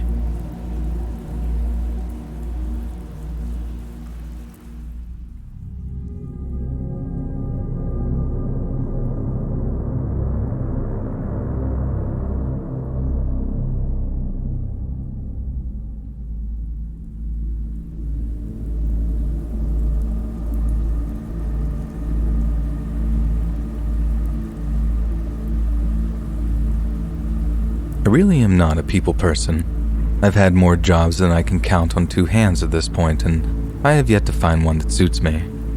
Someone in my position with no college education and no real-world skills really struggles to find and then keep a job. Every customer service job I've had has ended in a very ugly fashion. One time, a couple of years ago, I was even arrested and escorted off the property of the store that I worked at because I may have accidentally threatened a customer. In my defense, he called me something he shouldn't have, and I may have said some things. That was a long time ago, though, and I'd like to tell you that I changed, but sadly, I'm still the same old me. Closing in on 30 years old in a few months, and I decided I need to do something with my life. And that led me ultimately to the best decision I had ever made in a long time, and that's going back to school. I'm studying computer science online, and I'm loving it. What I love most about it, though, is that my human contact is limited. What I realized quickly is that school is outrageously expensive, and I was just about out of money. As a result of my record and previous employment history, I was really struggling this time around to find a job. Finally, I found a pizza place near my house that was hiring a delivery driver. I figured since human interaction would be limited, what could go wrong? Clearly, quite a bit, as it seems. The first few weeks were fine. I delivered a lot of pizzas and barely said 2 words to any of the folks who ordered them. A huge amount of people actually requested for me to just leave the pizza at the doorstep, which was even more ideal. But then I met Deanna. Oh, sweet Deanna. Apparently, the people at the shop knew this woman, and she was a terror, I guess. She would always order the pizza with this weird special instructions that honestly made no sense. If anybody has ever worked in a service job, you know what I mean when people ask for the stupidest things. My supervisor that night, who happened to be the owner's son, thought it would be funny to let me deliver the pizza to Deanna, considering my track record with fellow humans. I didn't know prior to delivering that I was headed for sweet Deanna's house, and I pulled into the driveway, and this frantic, middle-aged woman ran out of the house in a robe and curlers in her hair, I kid you not. She was waving her arms in the air and screaming at me, saying, "Are you insane? Get out of my driveway! That's for owners of the house only! Don't make me call the police!" I could already feel my heart pumping. Now, in a calm voice, especially for me, I said to Deanna, "Ma'am, I just have your pizza. You just want me to drop it here or what?" The woman screamed at the top of her lungs and then shouted at me again, saying, "I won't ask you again! Move your car!" Now, a few years ago, I would have probably thrown the pizza at the lady, but somehow I had the patience to get back into my car and move to the road. I got out and started my way up the driveway. I extended the pizza out, trying to hand it to her, but she stared at me like I was holding a dead body or something. Annoyed, I said, "You gonna take your pizza?" Deanna stared at me. Her mouth was half open and her eyes looked enraged. In an instant, her eyes bulged open and she said, "This is all wrong. This is wrong. How dare you?" I was beyond confused at this point. I basically was done with this and said whatever. I set the pizza down gently in the driveway and started walking back to my car. I'm a big guy, and this was a smaller woman, so I was shocked when the next thing I know, the woman jumped on my back and started to beat on the back of my head like some type of drum. While she was hitting me, she continued to yell, "It's all wrong! It's not even the right box!" I couldn't even begin to understand what she was talking about. Was she mad that the pizza was in a different box? I finally was able to gently lift her off of me and set her down. I was annoyed and increasingly angry, but the last thing I wanted to do was hurt this poor woman accidentally. I got to my car, and when I looked up, the woman was running at my car with a knife in her hand. And that was the final straw for me. I peeled off and looked in my rearview mirror to see her standing at the end of the driveway, waving the knife in the air like it was a flag or something. I didn't call the cops, and trust me, I know that was stupid, considering this woman legitimately threatened me. But I was scared to get in trouble. I've had a lot of issues in the past with the law, and 9 times out of 10, I'm the one to blame. I just feared that in case the system failed, I didn't want to jeopardize the only good thing I have going on in my life, and that's school, and sort of this job. I didn't tell the guys at the shop exactly what happened, I just told them to never ever make me deliver there again. The more time that passes, the more I'm thankful to be alive. I have no idea where she pulled the knife from. This woman was hanging on my back, and I couldn't see her at one point. If she had decided to pull that out then, I may not be writing this today. Life is weird, my friends, and crazy stuff happens all the time, especially when you least expect it.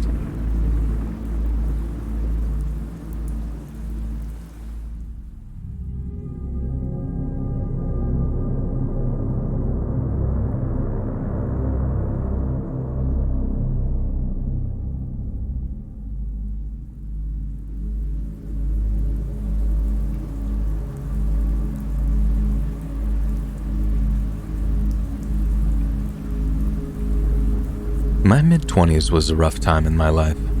I was fired from the job that I secured right out of college and wasn't able to afford my rent, so I moved home with my parents. I was slightly depressed, and I didn't even want to contemplate a new career choice yet. When I was only 22 years old, I was on pace to make $100K a year, and that number could only grow. And by the time I was 25, I couldn't find a job anywhere. The most unfortunate thing about my whole situation was that I was in the wrong place at the wrong time, and that's what got me fired. The company that I worked for didn't ask questions and just let me go. To make a long and painful story short, a coworker whom I considered a mentor and a friend had gotten into some real bad and illegal stuff. He started to bring that stuff into the office where we worked. I tried talking to him, and it went nowhere, as you may expect.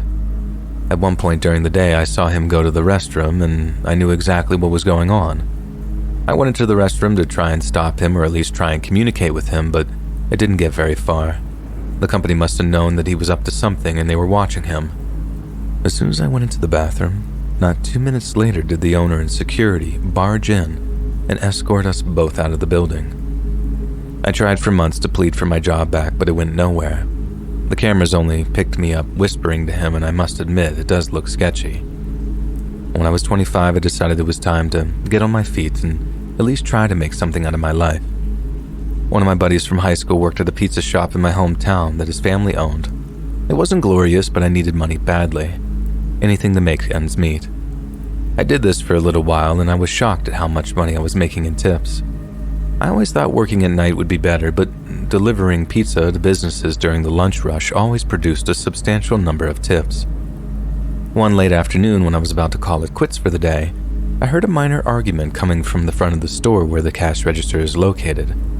I didn't really rush out there or even look at the commotion because the owner was a bit of a wild card, and it wasn't unlikely to see him go off on rude customers.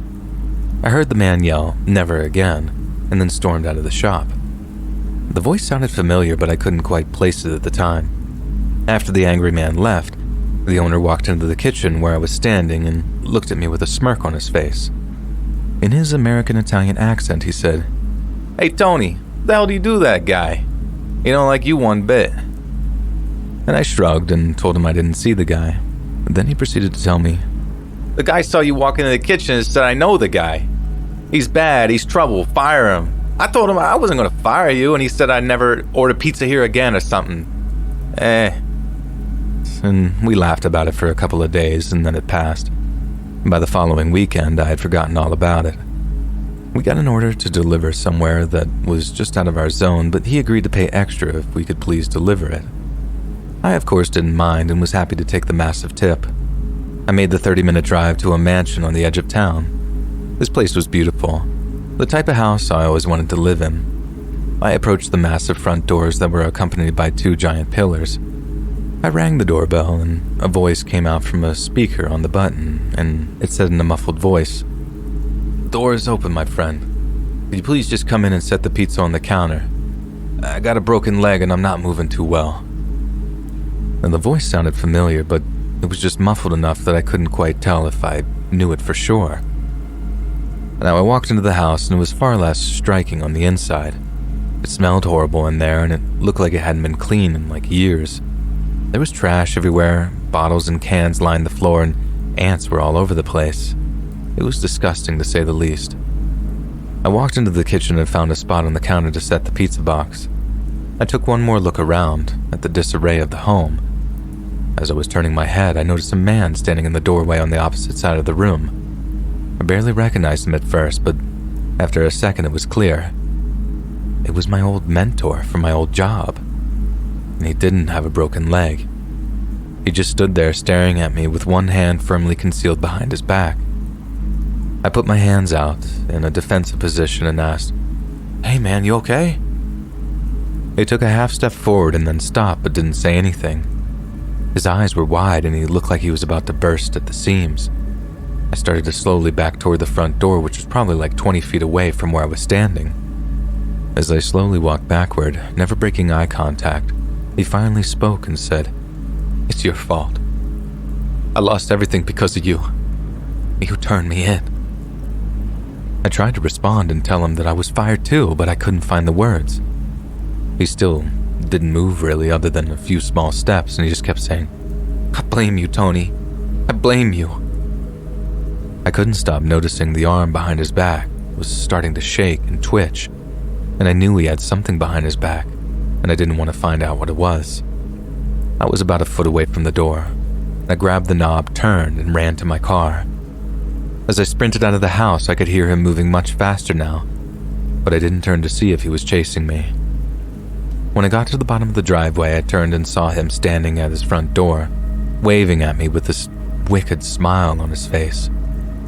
I just got back to the shop and told everyone there what happened, and we all had a laugh about it at the time. I didn't really understand just how scary and severe that incident could have been until just a little while ago when I was talking to my girlfriend about my delivery job. She said I was lucky that he didn't try and attack me, and she claims that he probably wanted to, but was so messed up on something at that moment that he couldn't move very well. After talking to her and remembering that look in his eye, I remember just how dark and dead those eyes looked when he stared at me. If anybody ever picks up a job delivering pizza to make ends meet, never go inside, because you may not be as lucky as I was to escape.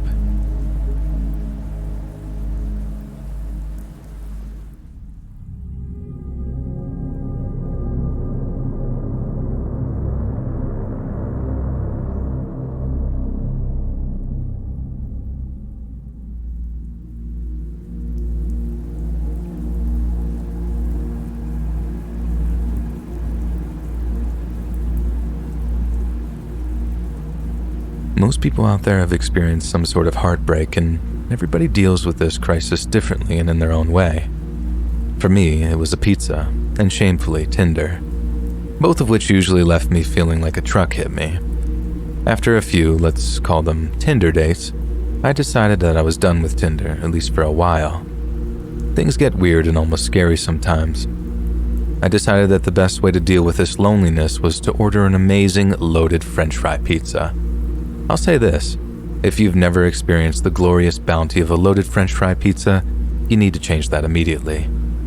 I ordered my pizza, and about 45 minutes later the doorbell rang. It was a beautiful woman delivering my pizza as well. I know anybody can deliver food, but I personally have never seen a woman so gorgeous delivering pizza at that time. I made some stupid jokes when I answered the door, and she giggled. I figured it was now or never to make a move. Strike while the iron's hot, I suppose.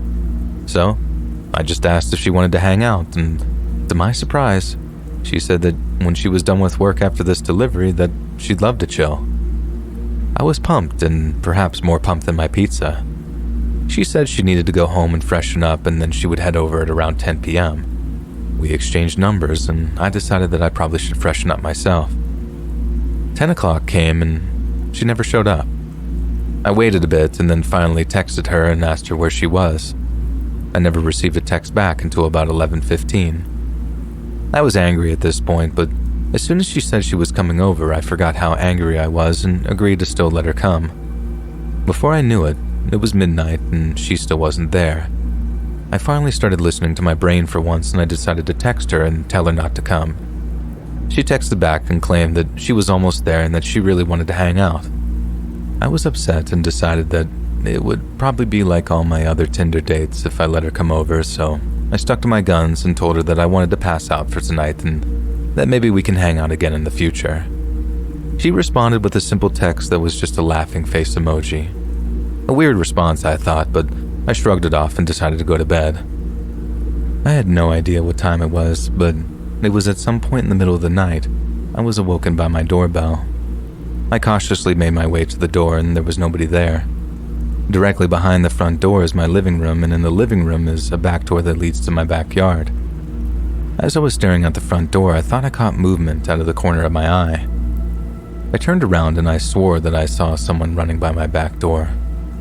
I snuck over to that door, and I thought I could hear giggles and whispers through the door. I couldn't make out any words, and I guess it could have been the wind, but it definitely sounded like voices. A few moments later, my worst fears came true. While I was sitting next to the back door, I looked up across the room at the front door, and at the door were what I believed to be 5 people. Whoever was standing in front then started to ring the doorbell repeatedly. I yelled from the other side of the room, "What do you want?" They stopped at the doorbell, and then a deep, burly voice responded, "We want to hang out. Don't you want to hang out?" I shouted back, a threat that I was going to call the police, but I had no intention of calling them if the threat worked. And then I heard a bubbly female voice shouting, "They would never get here in time." Now the panic started to take me over. I ran back to my room and grabbed my phone to call the police. The entire time I was in my room, they kept ringing my doorbell and banging on the door. I half expected them to break the door down at any point. About 5 minutes later, I could see the lights of the cop car shining through my window, and I ran back to the living room. The group of people was gone, and I let the cops inside so I could give a statement. I told them about the girl at the pizza shop and that I was sure that it was her and most likely her friends. The cops didn't seem too interested, if I'm being honest. They asked if I had seen any cars either when the woman delivered my pizza or when I had the alleged intruders, and sadly, I didn't see the car either time. They asked if I had any proof that it was this girl, and of course, I didn't. I didn't even know the girl's name. She was listed as Pizza Girl on my phone. Unfortunately, you can't charge someone based on feeling. I tried texting her that night, and she responded right away, indicating me that she was awake, and she claimed that I was insane. She could be right, and I was unfortunately just targeted by a group of freaks that night, and this poor girl was just caught in the crossfire, but I don't think so. Everything just seemed off from the beginning. She agreed to hang out with a stranger after delivering a pizza. Yes, more weird things have happened, but it does raise a red flag. Claiming she would be over at 10, and then she just kept postponing, saying that she was almost there. Then the weird laughing text, and then the intruders saying things like, "Do I want to hang out?" It just seemed weird and oddly suspicious. Nothing has ever happened since that night, but I can tell you for sure that I don't sleep well anymore, and I have yet to order any pizza since that night. I still have her number on my phone, and maybe now that I've written this story, I'll text the pizza girl and see if she wants to hang out.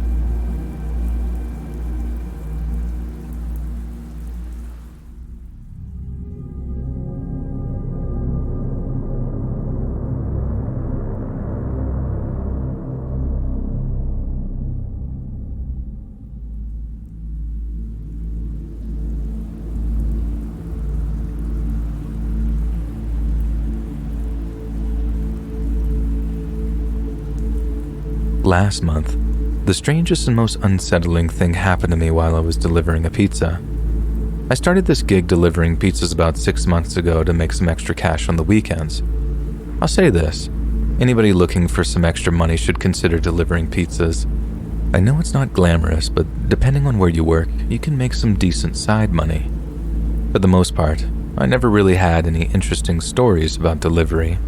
I've heard people describe all sorts of things from their experiences, everything from being invited inside to a party, to someone I used to work with being invited inside after dropping off the pizza, and 6 months later he ended up marrying that woman. But for me, it was always the status quo until a month ago. In the area I deliver, there aren't too many apartment buildings. It's mostly residential neighborhoods and just a few business parks. However, there is a massively large apartment building within our delivery area.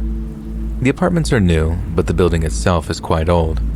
In the early 1900s, the building was some sort of warehouse or factory. I think they made candles or something random like that, but it mostly had been abandoned for the last 40 years. Just recently, they renovated the entire building and made these beautiful apartments.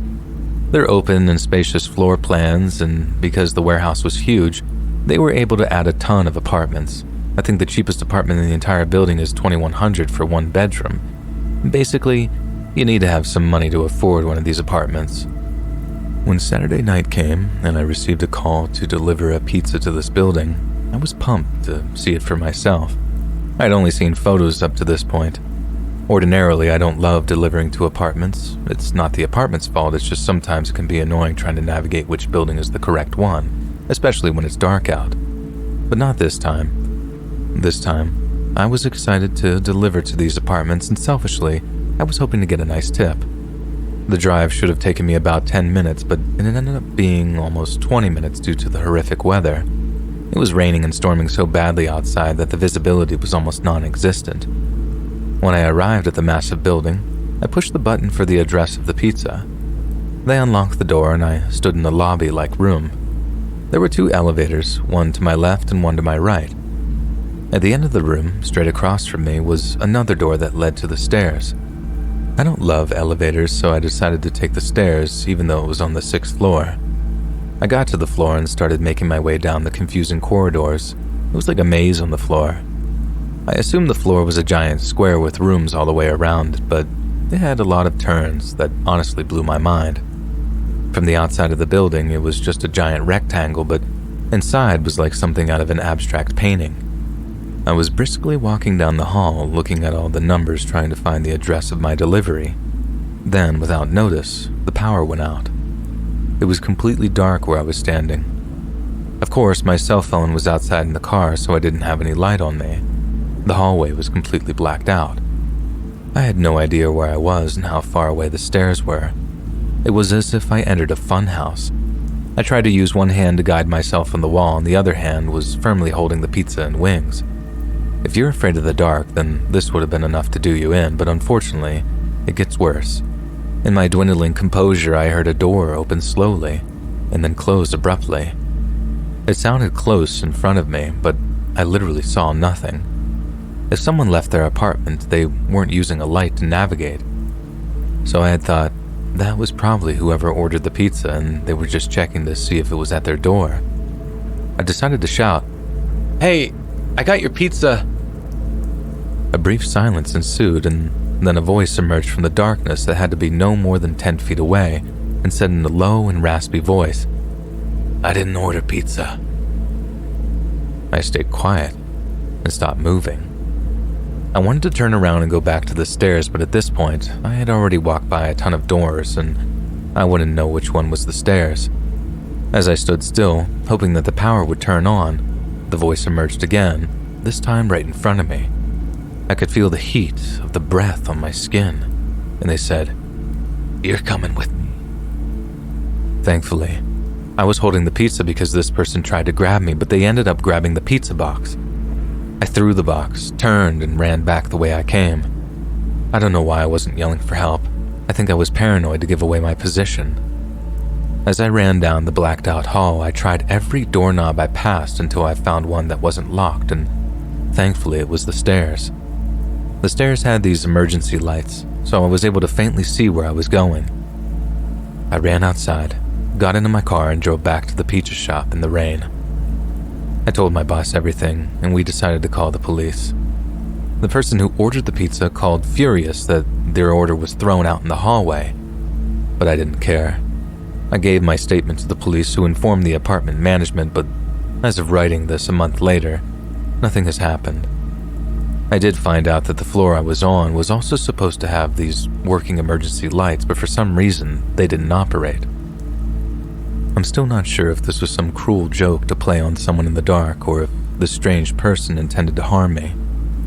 Either way, I'm thankful my pizza box saved my life that night, and at this point, I'm just happy I have an insane delivery story I can finally share. If anything happens, I will for sure write up follow-ups, but at the moment, there is a demented man in the darkness, just waiting to strike.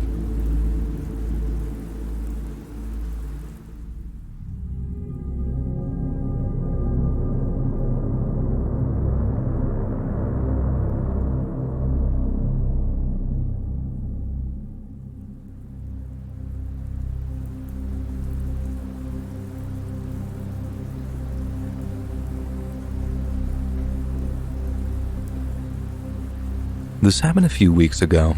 I work at a petrol station. I have years of experience in a previous one, so getting this job was just a piece of cake, I guess. Only this was different. It's lone working.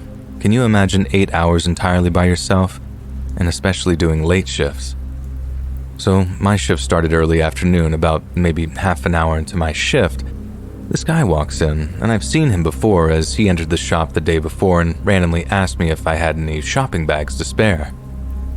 The guy was giving me some uncomfortable vibes, but luckily someone else was working with me that day for a short while, so I asked them to deal with that guy. My colleague said that we don't have anything to spare you and told him bye, and I guess the guy leaves. Anyway, back to this day, this guy walks in and I thought, for God's sakes, what does he want now? Another handout? Of course, he just walks up to the desk and just starts chatting to me. He was asking me some advice about his living situation as he told me he used to be homeless.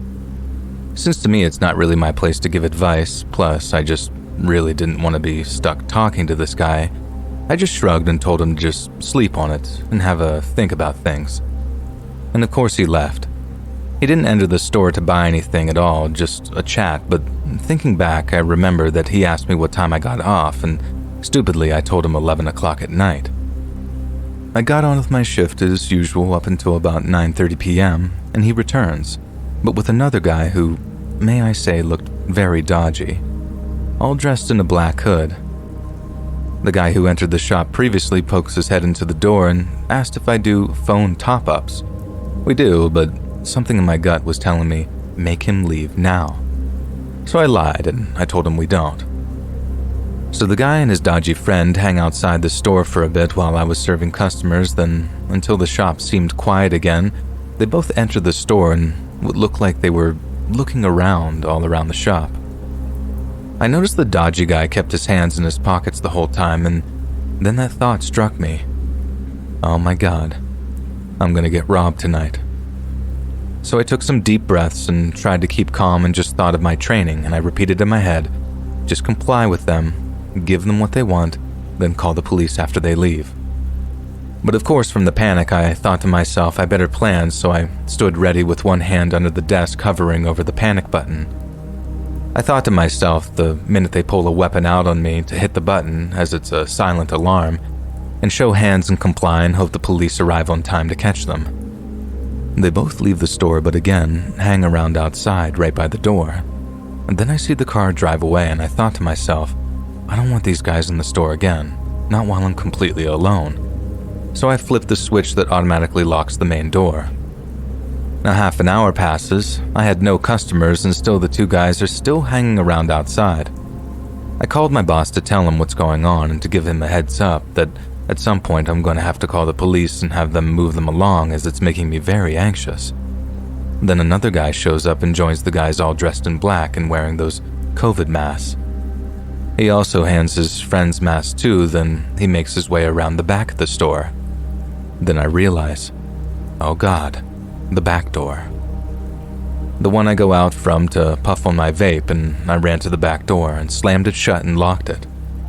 At this point, I was scared for my life, as these guys stack around the place, to which it started to feel like an hour and a half had passed.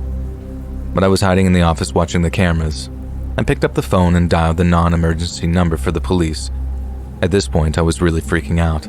But of course, I had to listen carefully while a bit on the phone was going through those press 1 for this. I couldn't focus on the next thing. A colleague calls me on my mobile to check in on me. I told him what's happening.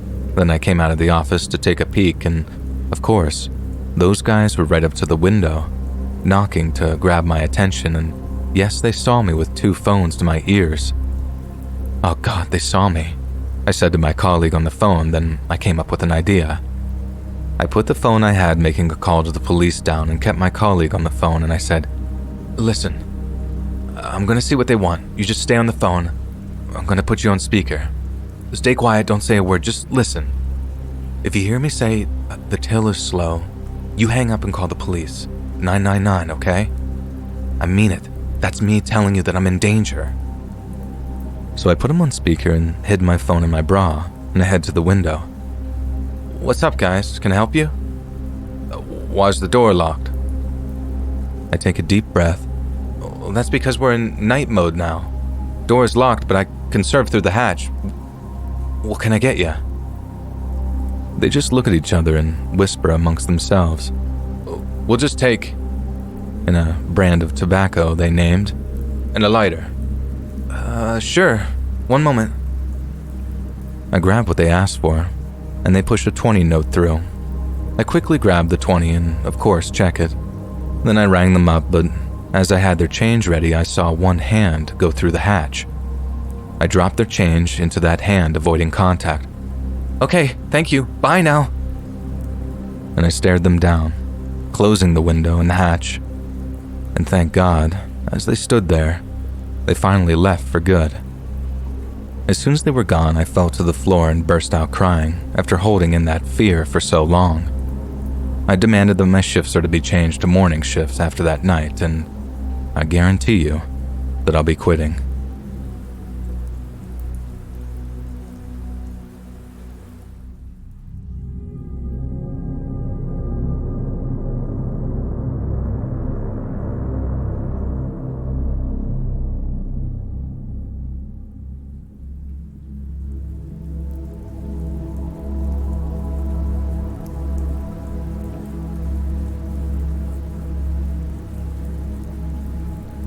One time I was walking home from the train station after I spent the weekend at my aunt's house. It was about 11 p.m. at night and very dark outside. When I was almost home, I noticed a guy on crutches in front of me, who walked the same direction and then stopped every couple of meters to turn around and look at me before continuing to walk on. Since he was walking with a limp, I quickly passed him. When I did, he stopped walking and grinned at me in this just really creepy way, so I kept moving. Since I lived in an apartment over a burger restaurant, for a moment I considered to ask one of the employees to walk me to the front door, because to get to the entrance of the apartment/part of the house, you had to walk around the house into a dark court. But I didn't ask, because I thought, what could possibly happen? The guy's on crutches, and I didn't want to come off as childish. So I was walking through the court of our house and wanted to pull out my keys while walking. Suddenly, I couldn't find them in my handbag. I realized that I had thrown them somewhere in my travel bag because I didn't want to lose them from my handbag while staying at my aunt's and being out with her all the time. So, still standing in the middle of the court, I had to search the whole travel bag for the freaking key. I was so distracted by the whole key searching incident that I totally forgot about the creepy guy that I had encountered before. When I finally pulled the key out of the bag, I looked up, and the creepy guy from before was standing right in front of me, grinning. I always thought in a situation like that I'd start screaming, but instead, I couldn't get myself to make any sound at all. With the keys in my hand, I started running to the front door, opened it, and jumped inside the house. The guy, still walking with a limp, followed me as fast as he could. Luckily, due to his injury, he wasn't as fast as me. Unfortunately for me, our front door was one of those doors that slowly falls back into the lock automatically, but when you try to push them in order to shut them quicker, it pressures back and stops you from slamming it. So there I was, trying to push the door into the lock, while the creepy guy was on his way to follow me into the house. Believe it or not, the door fell into the lock right in the second that he reached the doorstep. Through the glass door, we just looked at each other, both sort of breathing heavily from the race and him clearly chasing after me. He looked very disappointed. I quickly ran upstairs to my apartment and locked myself in it. Later that night, I looked outside my window and I saw that same man walking up and down the road in front of the house. He stayed there for about 3 to 4 hours after the incident. I can't tell you what it was that made me not call the cops. I guess I was like, after all, nothing really happened. What can they do about it? After that, I didn't feel safe in my home anymore because I knew that he knew where I lived. And I only left my apartment when being picked up or dropped off and made sure to be home before it was turning dark every day for about 2 weeks. Finally, I decided to go to the police and tell them about it to ask whether they can keep an eye on the neighborhood for a bit. I went to the police station and it happened exactly as I feared. They took notes and just sort of said, we can't really do anything about it now. You should have called before, but we'll take a note of it, okay? A couple of days passed and suddenly I get a call back from another police officer who asked me a lot about what had happened. He tells me that they've been looking for the guy on crutches for months already because he had hurt several girls in our town and followed them into their apartment and even slept in front of their doors. He had been in police custody before, got out and violated probation. He had some kind of mental illness, I guess, as well. The police officer told me to immediately call in case the guy showed up again. He luckily never did. It was only then that I understood the seriousness of the situation and realized that I most likely escaped an attempted assault in some sort of way by just an inch. I, in a way, really didn't believe myself that the whole thing had actually even happened before the police guy actually called me back. And this was 5 years ago, but I still think about it from time to time, and it still gives me the creeps.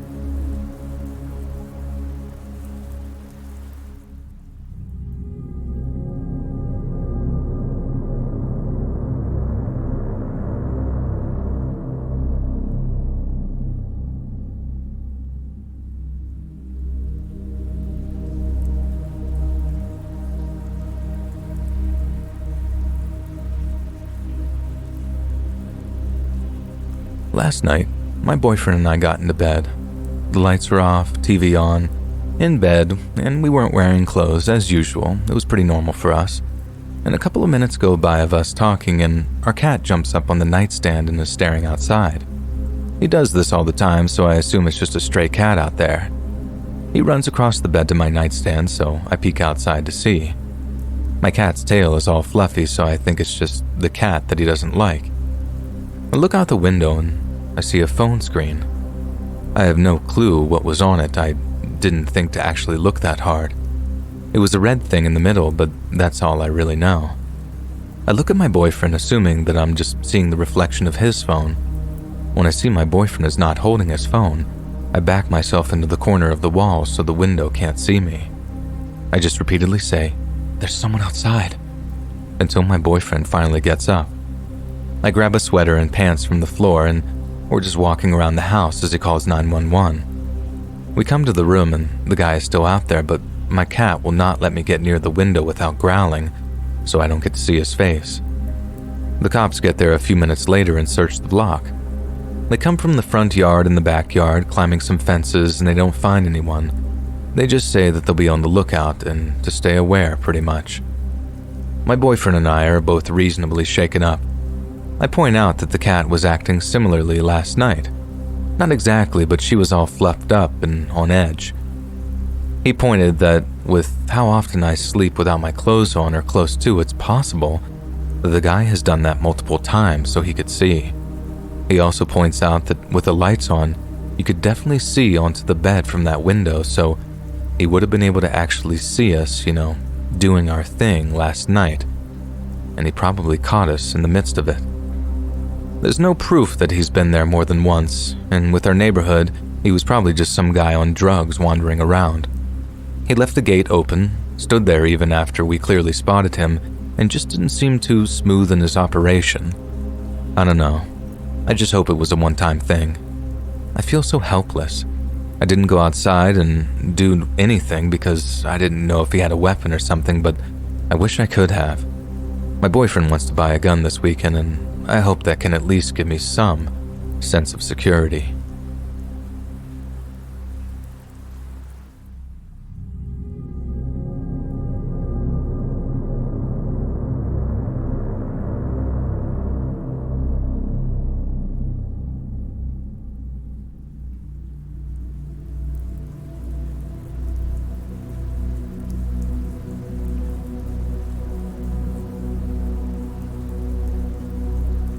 Four years ago, I trained a new worker who was honestly a nice guy at the time, early 30s, seemingly healthy, very much into yoga, had a beautiful girlfriend, etc. He seemed very balanced and healthy, and I'll just name him Coworker A. We had another longtime coworker who was sort of Mr. Popular with managers, but honestly super annoying, really large personality, and people mutually could only take him in small doses. He was essentially the embodiment of a TikTok frat boy who would randomly dance on the job and freestyle. It was extremely annoying, but anyway, I'll just call him Coworker B. Now, before I explain, I should include this workplace just sucks. It barely holds a single star on Indeed. It's a large factory with no windows, toxic management, long hours, and it was very hard on most people's mental health. So anyway, roughly a year into Coworker A's stay, things started changing. He and I were mutually friendly to one another. We would have a long, civilized discussion about interesting things, but something was really out of place when he mentioned his new beliefs about the world being flat and a hologram moon theory. It was really unlike the old version of him who was super rational. I sort of shrugged it off and said it's probably just a phase or maybe he's trolling. Now fast forward a few weeks, Coworker A has seemingly took a lot of interest in Coworker B and sort of developed some of his mannerisms, but in a much more endearing way, kind of copying his silly dances and laughing, and it seemed harmless. But as months go past, he continued to dance more and more to the point that he had to be asked to stop by supervisors. He would even be moving around at the morning meetings, using all the same mannerisms and phrases as Coworker B. This really started to creep out Coworker B to the point that he switched shifts. We theorized maybe that he was on drugs or something, but Coworker A was very logical against all substance uses, including alcohol, weed, etc., and he was also vegan, I guess. Where things change for the worst is where Coworker B ends up getting with a new hire at work. She ends up becoming his girlfriend, and they move in together, etc. And this is when Coworker A shows up to work using Coworker B's name, even signing himself in on the logbook as him, referring to himself as B all morning. Then, later that day, A stands up on a work table screaming, "I'm in love with," in Coworker B's girlfriend's name. With his arms spread out in a cross Jesus formation, face to the ceiling, and the whole place was silent. And after he ended up standing in the corner with a broom sweeping nothing up for the next several hours. He wouldn't turn around from the corner either, not even when tapped on the shoulder or called by name. The only time I saw him away from that corner was when it was time to go home, and he was the last one out. Unfortunately, my job being QC, I'm always among the last ones out as well. Despite both of us being the last in the building, I did my best to act normal when passing him in the hallway. I glanced at him. He was looking directly at me, head tilted down, making a pseudo-snarling dog face, eyebrows in a V, tongue and teeth out. And the next day, our boss decided Coworker A needed to go to the hospital, so we actually made an appointment and got him in with an Uber. He was put on leave for a week, and the security guards, who I was friends with, told me A was showing up in the middle of the night trying to sign in for work at the card reader, sometimes at 2 to 3 a.m. Anyway, surprisingly, a week later, Coworker A comes back and seems somewhat normal, almost like he has no recollection of anything he did. He even wrote an entire album on his phone in that time, which surprisingly was better than I thought it would be. But I noticed it was all just love lyrics, sort of wanky country love songs. As things seemed to normalize with Coworker A, he stated he really wanted to hang out with me and go for a hike and throw axes at trees and stuff like that, I guess. I sort of didn't agree or disagree and told him that I'd get back to him on that, as I secretly was still a little on edge. He asked me later that day if I was still down, and I said unfortunately I had other obligations, and he said, "Well, I guess I can't throw axe at your face then, huh?" And I laughed, not knowing how to really react at all. I told the manager about that, and he kind of just scratched his head uncomfortably and shrugged his shoulders. Anyway, coworker A ends up finding coworker B's address due to a work get-together where everyone was invited and someone leaked it to coworker A. They eventually find rocks and sticks in weird formations on their doorstep, like shrines or something, and we all collectively knew that it was A. Things got really weird when they actually found A looking through the windows at night. He was also scratching the windows with his nails, calling out B's name, repeatedly whispering, "B, I need to tell you something." And this is when our manager finally decided to take action and agreed to fire A. 4 years later, coworker A still stalks coworker B's now ex-girlfriend, who had to get a restraining order against him. He annually makes new Facebook accounts and adds all 200+ workers who used to work there, as the place got shut down. And he uses a new name each time with a different selfie. He sends a message to each one of us as well saying, "Hey you, it's B from work." So I guess my question is, what would this behavior be called? And how did such a normal, likable, level-headed person turn into this? Is there a term for this behavior? What would your diagnosis be? One of my friends had the balls to ask him in a reply, which I can share a screenshot of if he recalls anything, which he doesn't seem to. But he sure remembers B's ex-girlfriend and says some extremely concerning things about how she's the one and the only one.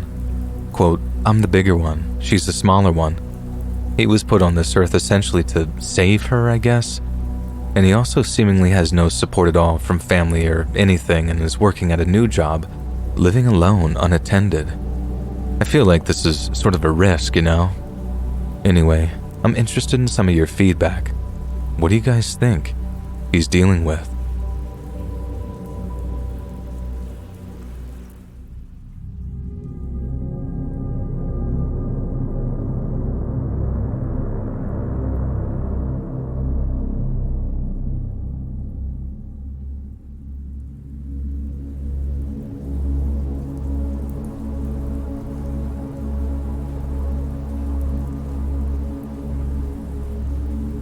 I'm not gonna say where since I'm still in the area, but we were on vacation somewhere in Europe. Me, my sister, and my sister-in-law were skating and were approached by this British lady asking how to get into the ice rink.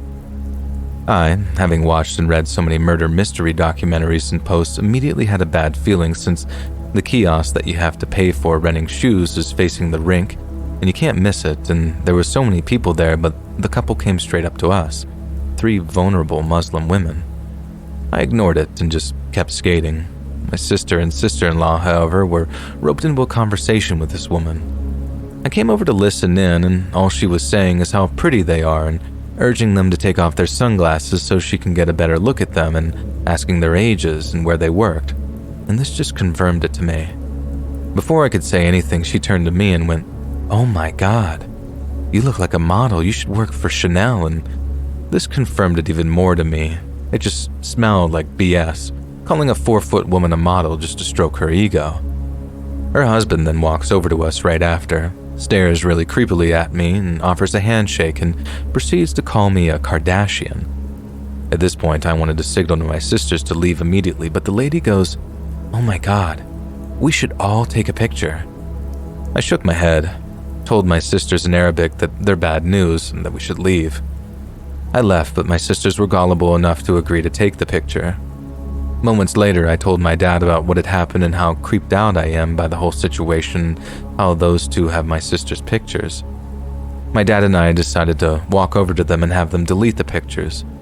As we approached them, I could see that the guy that took the pictures had the photos selected and was in the middle of sending them to a WhatsApp group chat, which made my heart drop to my stomach after hearing about all those trafficking stories, human trafficking. After I asked them to delete the pictures, the man looked flabbergasted and fidgety, kept saying how he's not offended and how lucky I am to have a father so caring to worry about us. His whole speech before he allowed me to delete the picture was just weird, to be honest. I genuinely felt like we were, but do you think that we were being targeted? by traffickers.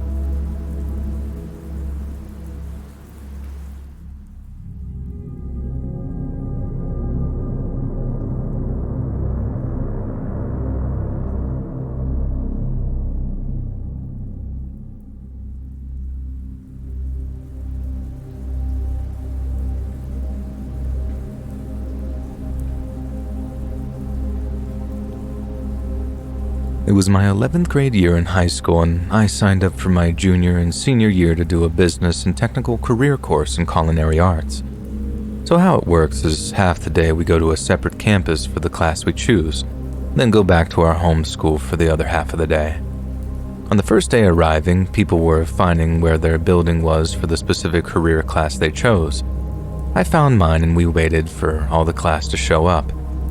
As we waited, I sat by a few girls I just met and was talking away as a boy walked up to me with a pen and paper, asking for my Instagram handle. He was about 5'11", maybe, skinny tall, with a shaggy blonde hair and a Nike tank top and shorts, normal-looking kid. I thought it was strange considering most people ask for your number or Snapchat, but being polite, I just said sure and wrote it down for him. He took it happily and walked to where he was sitting down before. I didn't think much of it as the rest of the day went on and we were getting the class introductions for the year. Later that day, after I got home, I got a message on my Insta from him. We'll call him Jay. It just said, Jay started following you and Jay sent you a message. So I opened it up and it was just a simple hi, and him explaining how he thought I was very pretty and that he was glad that I gave him my Insta. He seemed a little socially awkward in person and on text, but I texted him back saying thank you. We made small talk about what schools we go to and hobbies and interests and all that kind of stuff. He seemed interested in me very fast. It was very flattering despite me not being super attracted to him. He would ask me what I liked doing in my spare time and favorite movies and shows and foods, just absolutely everything that I was interested in. I didn't mind and actually liked the attention since I really didn't get much at the time. I thought it was just harmless flirting, but boy, did I have no idea how infatuated this guy was about me, but I was soon to find out. He started showing up to class with random gifts for me. He would bring me my favorite snacks, chocolate, and even bought me a giant teddy bear. I was flattered and super appreciative of the gifts despite being surprised by them since we were just talking. I'll admit, part of my personality is flirtatious, and this was a few years ago when I was still learning how to use it. We would still chat daily, and eventually he asked if I would be his girlfriend. I hesitated and said I've never dated before and wasn't ready, which was true, but I also wasn't sure if I was really interested in him like that. He was super nice and all, but wasn't really my type, which sounds horrible, I know, but I was also a very anxious person and hated rejecting people or being mean to people in any way since I grew up being rejected. So of course, I sucked at trying to find a way to say I'm not interested, so I just say that I'm unsure about it and why don't we just be friends for now? He said okay, but would still try to ask and convince me to be more, saying he could get me anything I wanted and protection. I was confused on what he meant by that, and he said then he had online friends who apparently a 27-year-old guy that did cybersecurity protection stuff and that he supposedly paid this guy $7,000 to watch over me and quote-unquote be my guardian angel. Jay said he was rich from doing his own cyber hacking, legal stuff that he couldn't talk about. This was a red flag, but I didn't really care much at the time as long as he didn't hack me, dumb stuff I know. But I was confused and creeped out about this random guardian angel that he supposedly hired. He would tell me this guy was going to reach out to me on my Instagram and be someone I can talk to if I have any issues with anything or anyone. I was very weirded out, but being honestly dumb and naive, I said okay and thanks and just waited for this random account to contact me. It did, and the account was named Anonymous with a bunch of numbers after it. I was like, okay, weird, but whatever. They sent me a text saying that they were my new guardian angel and that they were there to watch over me. I stupidly said okay, thanks, and trusted this random person. Then Jay asked me if they got a hold of me and I said yes, and he said great. This anonymous account said they knew when I would go to school and when I went home and a bunch of other creepy things that I honestly can't remember because, like I said, my brain blocks stuff out after a while, and throughout this whole thing going down, which was for about a week or two, I did have a voice in the back of my head saying that this just wasn't right. But stupid me didn't listen and ended up connecting the dots way later than I should have. Jay was growing more increasingly adamant on us being a couple, but I would keep giving him the same response. He would then supposedly tell his cyber friend about his feelings for me. Then his cyber friend would reach out to me and tell me, Jay is such a good guy and really cares about you. He would be a great boyfriend to you. You just gotta give him a chance. And blah, blah, blah. Obviously, trying to get me to be with him, and I would explain that I'm just not ready to date yet. Until one night, I'm in my living room having one of these conversations with Jay and the cyber friend and caught something. So Jay had some spelling issues with certain words. I would normally overlook it since it wasn't way off what he was trying to say, but as I was talking to both Jay and the cyber friend, I saw one of the words would be misspelled often that the cyber friend just misspelled to me as well. Yes, it took me this long to realize that Jay had made up the whole cyber friend and guardian angel nonsense. He made this fake account as a false protection and really just tried to use it to manipulate me into being with him. When I came to that realization, I instantly had a panic attack. Jay was trying for so long to get me to be with him despite me giving the same response over and over. When I found out, I immediately texted Jay's account and said that I knew the cyber account was him and that I'm done talking to him and we're never going to be a thing. He quickly started to deny it at first and then apologized when he knew that he messed up with the wording and then started apologizing and saying that he just really wanted to be with me. I responded saying that that was really messed up and you're crazy for doing that and told him to leave me alone and that us was never happening. Then I blocked him. Apparently after I did that, he threw himself off a cliff and he's dead now. He was picked up by the candy crew. They wore a bunch of white hazmat suits and they scooped up his blood and turned it into a Twizzler or something. I don't know, maybe you guys have eaten him recently. Anyways, that's how the Hershey's factory started. Then I blocked him. Apparently after I did that, he threw himself into a rage of anger and punched a hole in his wall at his house. And I found this out from a classmate who was a mutual friend.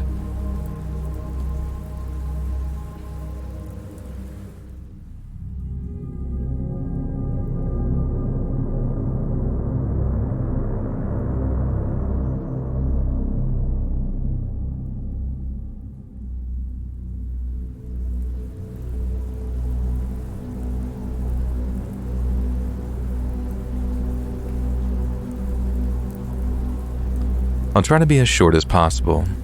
So my boyfriend's uncle lives 2 to 3 hours from us, so we barely see each other, maybe once or twice a year. He's giving off weird vibes, I guess. Not necessarily super creepy at first, but definitely weird. I noticed him checking me out sneakily, but I've been the victim of abuse a few times in my life, and I brushed it off as me being overly cautious or sensitive. The way he talks and his accent are quite unique, and you can recall it pretty easily even without knowing him better. I know he was addicted to alcohol in the past, but he claims that he's sober now. So this happened twice. Last year and the year before. Now, mind you, I have social anxiety, so unknown callers are a huge issue for me.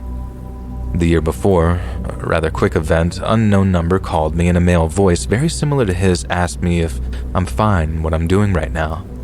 I was immediately stressed out and kept stuttering until he said that he had to hang up. Though it was super weird, I just brushed it off and forgot about it after a few days. Now last year the phone rang around nighttime about 9 to 10 p.m. It was very unusual. Only a few family members call us in general and never that late. Since it was an unknown number and my mom calls with unknown numbers, I picked it up thinking it was her, not even remembering the creepy call that I got a year beforehand. There was a male voice, speaking with the same accent, rather unusual where I live, and sounding very similar to him but with slurred speech as if he was drunk. I panicked and didn't ask for his name, which I later regretted. Once again, he called me by name and asked how I'd been, and saying he missed me. At this point, my anxiety is through the roof and I'm nearly crying. I now remember the last call, but I'm not able to ask any questions that would confirm his identity because I'm freezing at this point. He was breathing heavily and kept talking, which was hard to understand. He then asked me if I was bored and if I'm alone right now, and he'd love to visit me. I immediately said, "No, my boyfriend's here," and he answered, "What a pity," only to hang up again. He didn't call me again, but this still lives in my head, not gonna lie. I avoided him when he visited and tried to talk to my in-laws, but they think I'm simply confusing some random weirdo with him. I am absolutely sure it was his voice and his accent. Also, I wrote my boyfriend's aunt about it on WhatsApp and asked if he called at night by accident. I tried to approach her slowly before opening up about the story, and she just absolutely blocked me without saying a word. And everyone in the family think that that's normal somehow. They're like, "She's just weird, don't think about it. She's always a bit weird." Like, what? I didn't do anything. I think her reaction clearly was proof that I was right. I'm still creeped out today. The way he talked to me on the phone, breathing heavily, it sounded like the creepy guys in movies who call women while they're touching themselves or something. It was just disgusting and triggering, and everybody behaving as if though I'm just some complete nut job. It really sucks.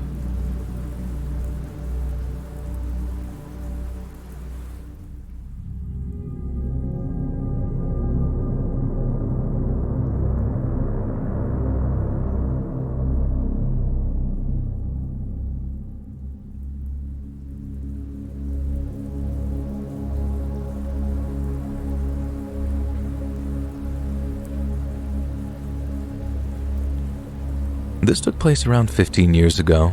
I would have been about 13 years old, and my dad has always taken an annual fishing trip with friends that would put him out of state for about a week. I have numerous stories about weird things happening while he was gone on said fishing trips, from paranormal events to someone attempting to break into our house. But this one is the most unnerving to people when I tell it. When my dad would go on these trips, I would usually sleep in my parents' bed. My mom and I treated it like a little sleepover, and we would watch movies, stay up late, even on school nights, and just gossip about things. I remember falling asleep after a late-night movie and being roused from sleep what felt like just minutes later. My mom is a light sleeper, while on the other hand, it takes a catastrophic level event to wake me up from a dead sleep. I remember waking up feeling as if something was wrong. The room was illuminated oddly, and there was a distant rhythm I was only partially aware of. I'm half asleep, and as I open my eyes, I can see my mom on top of the bed, on her knees, peering out the window above her bed. I started to ask, "What's going on?" when she turned around to me quickly and shushed me. I quietly joined her, looking out the small box window that was slightly cracked open, and the distant rhythmic chanting became more and more clear. Our house sat in front of a strip of woods. The trees aren't too thick, and you can see through most of the wooded area. The chanting was getting louder by the second, and the odd illuminations finally made sense.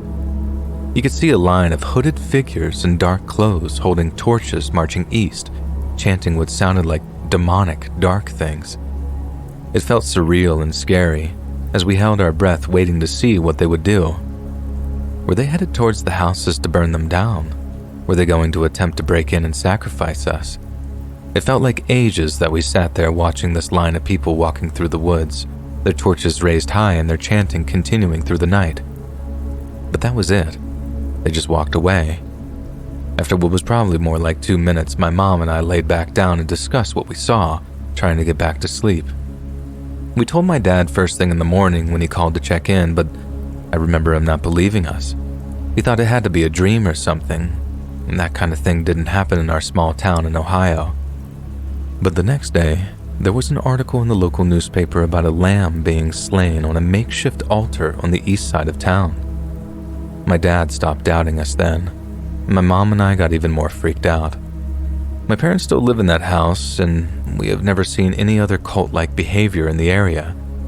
But that one evening freaked us out enough that I decided to permanently camp out in my parents' bedroom every time my dad left town until my late high school years.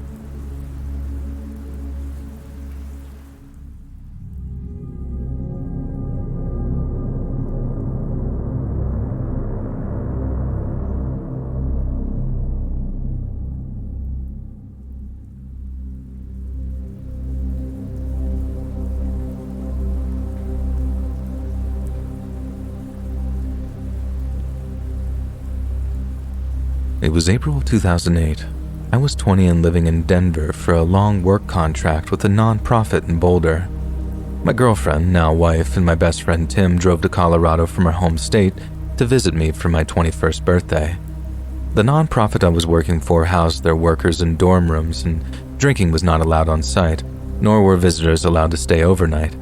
So I booked a hotel room in downtown Denver for the weekend where we could drink in honor of my 21st. The hotel was big, very nice, and in a safe central area of the city. So nice, in fact, that it was the same hotel that most of the politicians would later stay at during the DNC convention of '08 that took place in Denver later that summer. My wife and Tim arrived Saturday morning, and we all met up at the hotel. The day was fantastic. We drank across the city most of the day. By about 1 a.m., we got back to the hotel.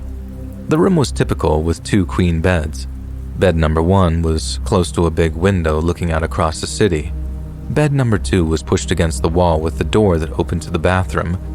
You couldn't see the door or entryway to our room unless you were at the foot of bed 1. We drank more and chatted in the room until about 4 a.m. My wife was laying in the bed at bed 2, flipping through the TV. Tim and I were seated at the foot of bed 1, staring out the window as we talked. As we talked, I heard some movement and the sound of a door opening. Without looking away from the window, I assumed it was my wife getting up to use the bathroom. A few minutes passed by and I thought I heard movement again, so I finally turned around to look. I saw my wife still lounging in bed number 2 as she had been. "Did you get up a few minutes ago and use the bathroom?" I asked her. "No," she replied. I thought I heard a door," I said back to her, with her just looking confused back at me. "Yeah, I thought I heard that too," Tim said, breaking his own gaze from the window. It was then that I started to run cold and sobered up pretty quick, and very softly I heard Tim say, "I think there's someone in our room." I lurched forward from the foot of the bed to look into the pitch-black entryway. I could barely make it out, and I wanted to believe I wasn't seeing it, but there was a man dressed in all black with a baseball cap pressed into the 90-degree corner of the entryway where the room door and wall met. Absolute silence fell in the room, and it felt like hours passed by as I started to panic in my mind, like no way I ever have in my entire life. We all knew. We knew we weren't alone, and hadn't been for a while, and he knew we spotted him. Eventually, Tim got the courage to meekly speak in the direction of the entryway and said, "Hey man, is there something we can help you with?" Another period of silence that felt like an eternity went by, and he slumped off the edge of the wall a little into the light and made eye contact with Tim and I. We all just stared at each other. Then eventually he spoke up and said, "Is this room 1709? "No, man, it's not," Tim said, stroking his beard nervously. He stared at us for a while longer, raising his eyebrows and shaking his head. He then turned around and left. We then erupted into a million curse words and paced around the room.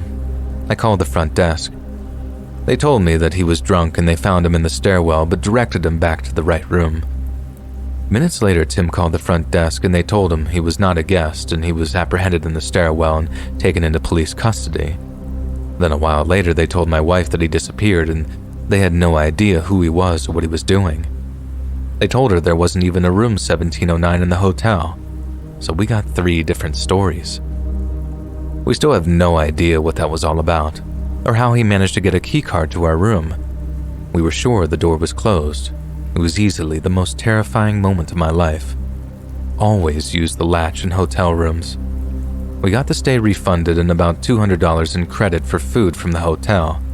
We should have sued, but we were young and dumb.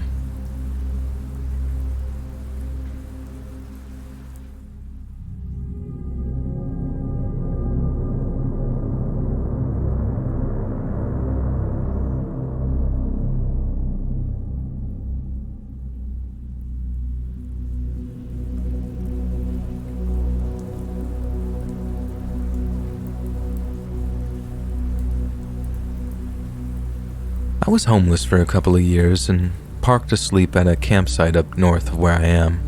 I pulled in, parked, fed the cats, and started to cook and relax. Flashlights appeared in my face.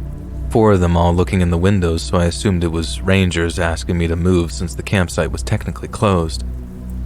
I rolled down my window a bit and asked what was up, and apparently it was a family of 4 also parked and camping. They had a fire going and a dog, so I figured things were okay here, but there was a really weird feeling. My boyfriend at the time decided to try and befriend them, and we got out to chat. They asked a lot of very pointed personal questions. Are you married? Do you live around here? Do you have any kids? But actually it was their 2 kids asking all the questions. They spoke like adults, which made me assume maybe trauma was a real part of their life. At some point the kids put themselves to bed by basically going, "Mom, Dad, we're headed to bed." And that really rubbed me the wrong way, but whatever. And it all got worse from here though. They talked about their converted truck they lived in. Apparently the kids shared a bed, and a key point they made was that the van was soundproof. They really wanted to quote-unquote play with our cats, but no such luck. The husband and wife, I only remember the dude said his name was Scooter, which, really? Also the daughter's name was Olivia and son, Skeeter. Obviously fake names. They started to try and separate me and my boyfriend, saying stuff like, "Let's walk to the river. Let's go look at the car." They were really interested in hearing about any injuries we had, and at some point, they started letting the fire go out and standing behind us a lot. And that was enough. We left some stuff behind and got in the car and started it up and just kind of talked for a while, like what in God's name just happened?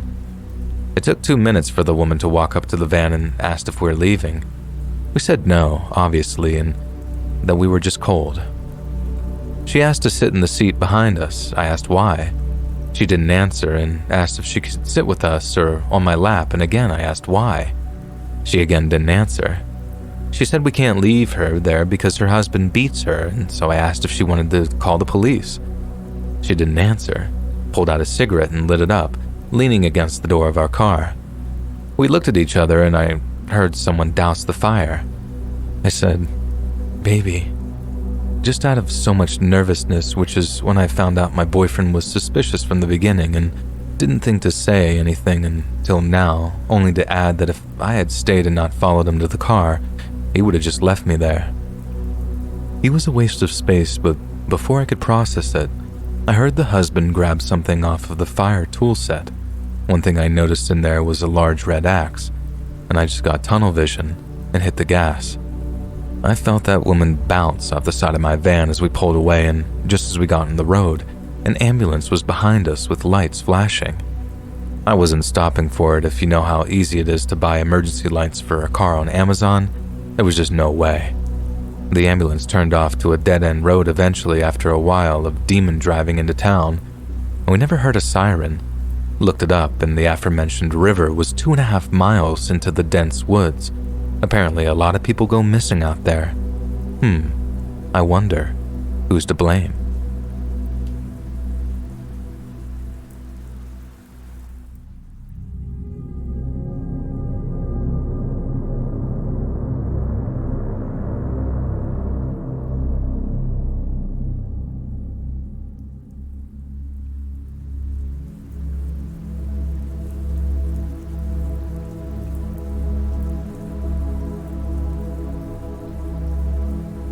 When I was 18 and 19, I lived in Beaufort, Georgia, alone.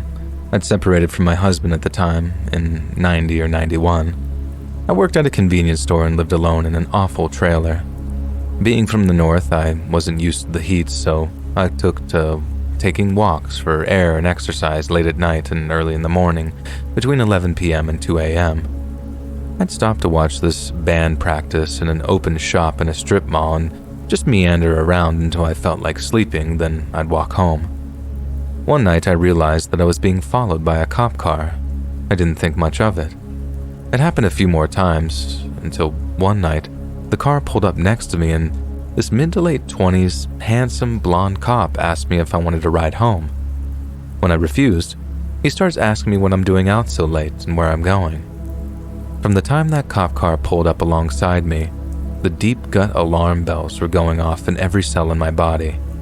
I'd never feared cops before this. I was a quiet white chick who was raised in the time of cops are your friend and will protect you. But this guy had my heart in my throat. I've only ever had this reaction to one other person. I stayed as calm as I could on the outside and answered his questions. I had to refuse his offer of a ride home 2 more times in the conversation, and I stayed as far as I could from his car door and never took another walk late at night again.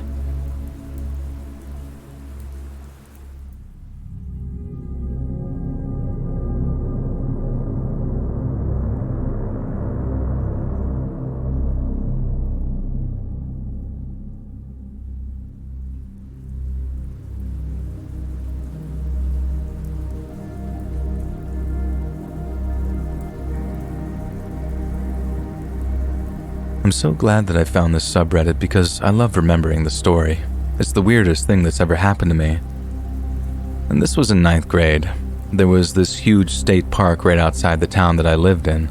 My friend and I would go down the trails every now and then. We had been walking for maybe 10 minutes when we realized that there was an older woman not far behind us. I only really noticed because of how out of place she looked, like she came straight out of an old folks' home and was just dropped in the middle of the woods. We were joking around about how creepy she was and sped up to put some distance between us, but every time we did, we'd look back and still be able to spot her. And we did that probably 3 times. We still thought it was funny though. We ended up running down the trail until we got to a small bridge. We hopped off the bridge into a creek and then went around a bend. We could still see the bridge from where we were. We were cracking up about the whole thing when we saw the old lady again. We had run for a good couple of minutes. Like she shouldn't have caught up to us that fast. And it was like she knew that we got off the trail because she was just standing on the bridge looking around. I think that's when we stopped thinking it was funny. As soon as she left, we just took off running the other way.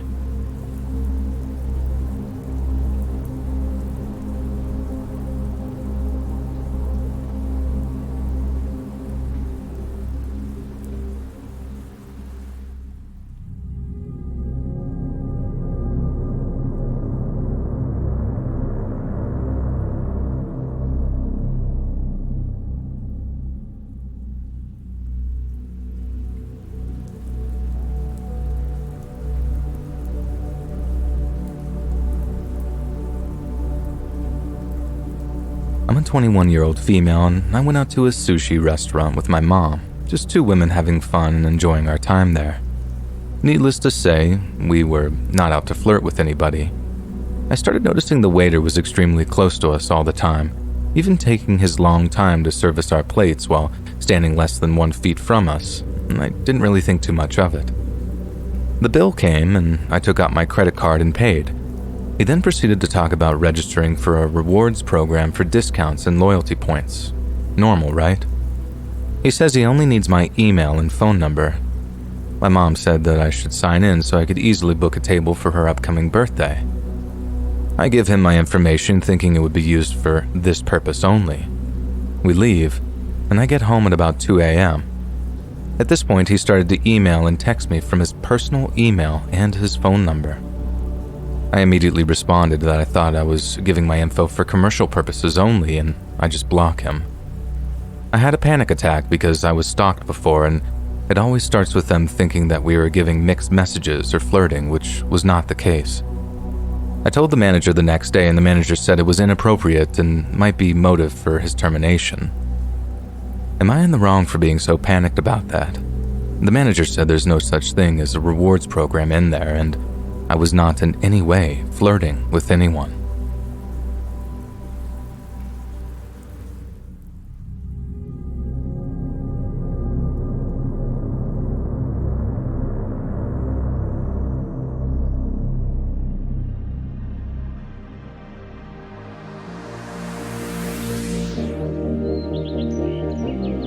Hey friends, thanks for listening.